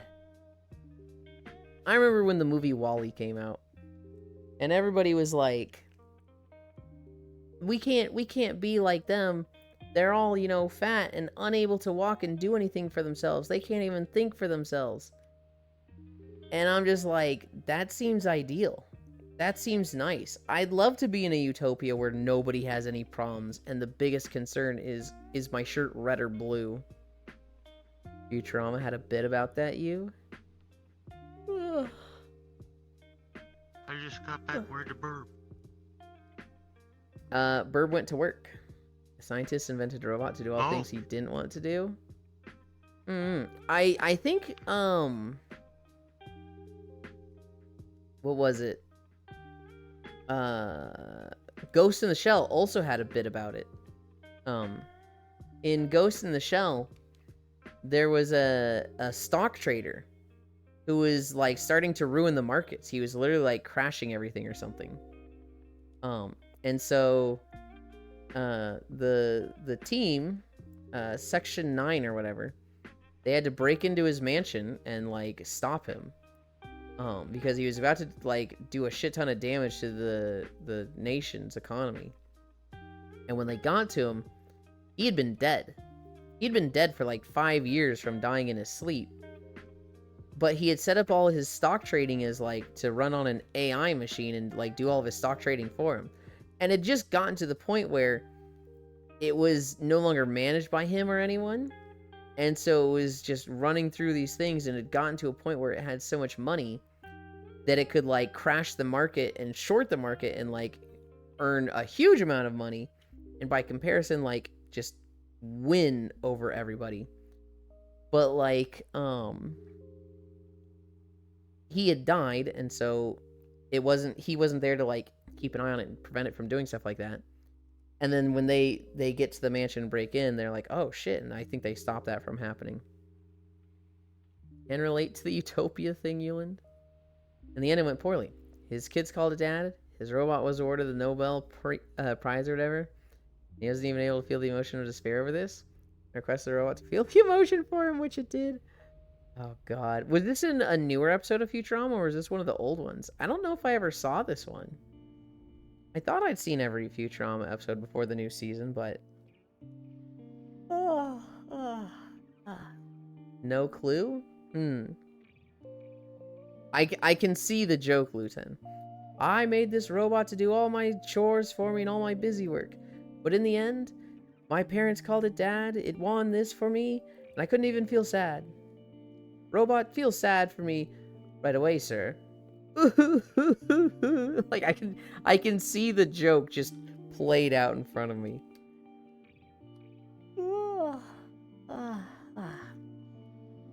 Kinda wish we'd walked longer today. I have to go to Costco. Just thought I would drop by to say hi to you. Take care. Bye. I hope you get everything you need at Costco. I hope you find some fucking mega sale. Hell yeah. And then have a good day. I usually like to buy Jimmy Dean's. Oh God. The next time I go to the store, I'm getting these fucking gooey butter cookies because holy, those things were awesome. What is? He's doing a tier list. What tier list is that? Quality 480. I'm keeping. Get the hell out of me. Take care. Take care. Bye. I'm keeping an eye on Koyo for the Lethal Company. He's doing a tier list. I don't recognize. I think these are songs from a band. Oi.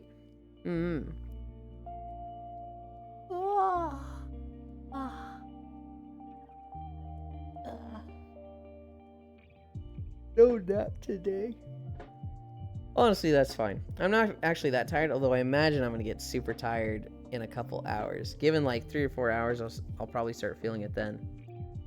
But I didn't sleep that long yesterday, and I feel like that's kind of shifted my schedule a little bit.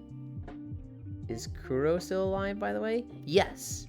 Yes. So Kuro disappeared for 3 days to try Uber Eats to make some extra money to upgrade their computer. They have streamed twice, I think, since coming back, and then I don't think they streamed this morning. But yes, Kuroki is alive. They took a small break just to try some alternative money-making methods. Oh God, that sounds so bad. Kuro was trying alternative money-making methods, and like I could just see somebody like, what does that fucking mean? Selling feed pics? No, he was trying a legitimate thing. He was trying Uber Eats.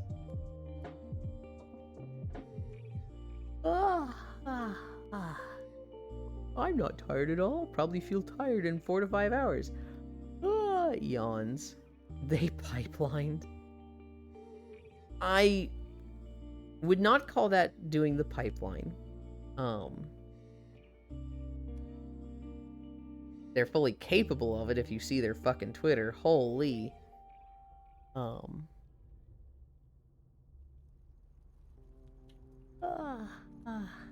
I want to keep going. I want to raid later, but maybe I raid now. This gives me time to set up, honestly. Last week I raided like really close to 1 p.m. and then I was like fucking, getting food, washing off, and they were waiting for me. I was like, why are you waiting for me? I think I like it when I can raid straight into Lethal Company is the thing. I think when he's like literally playing Lethal Company, then it's like, all right, you can get into it right now. And I don't necessarily like raiding into the stalling, but I'm running on fumes. I'm gonna raid Koyo now. Ooh. I just saw somebody else, but that's, on a Wednesday, we raid into Lethal Company. That way you guys can keep watching me to some degree.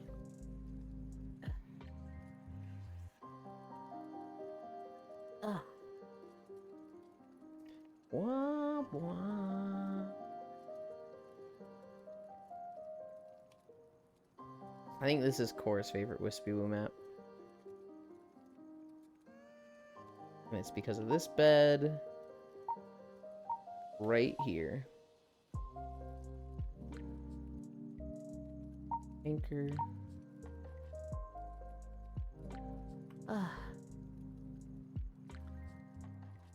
They pipeline Sleepy Bayou Socials. Thank you, Logitech. I'll be there too if I'm allowed. I'm going to DM them, Loot.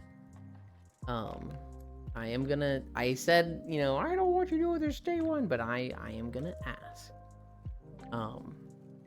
You already ended stream, so it kind of defeats the purpose, but I would love to have, well, yeah, never mind. You can just join, okay? I'll say that right now, Luton. It is just an open lobby. You can absolutely join. I was gonna ask about you streaming it, but purpose of? Okay. So I was going to ask if they were okay in DMs, because I didn't want to put them on the spot in front of everybody. But I know your schedule is difficult for that. But since you've ended, it kind of defeats the purpose of asking. It's just an open lobby. You can absolutely just, you'll see the code. You'd be like, hey, I'd like to join. You add them on Steam. You can also join off me, so without adding them, but yeah, it's not a if you're allowed to join. You can just join. /raid Aiko. Wanted to say I'm glad that you leave your broadcast up so I can go back and clip the thing you said about the Wall-E movie. I almost never take them down, and then I also push them to YouTube, so almost the entire channel is archived. There's a few episodes that have been There's a few that have been privated and can't be shown because of the MCA stuff. And then, you know, I don't have day 1 through 27, but 28 to this day is almost fully uploaded. I lost a day where we played Banjo-Kazooie. I fucked up and lost that, which is tragic because I love that day so much, but literally 98% of the channel's history is uploaded. Well, maybe not 90, probably more like 95, but that being said, thank you for keeping me company. We did 5.6 miles. We're gonna go play Lethal Company. We'll be starting in like 30 minutes. If you want to join, feel free. That being said, I love you. Bye.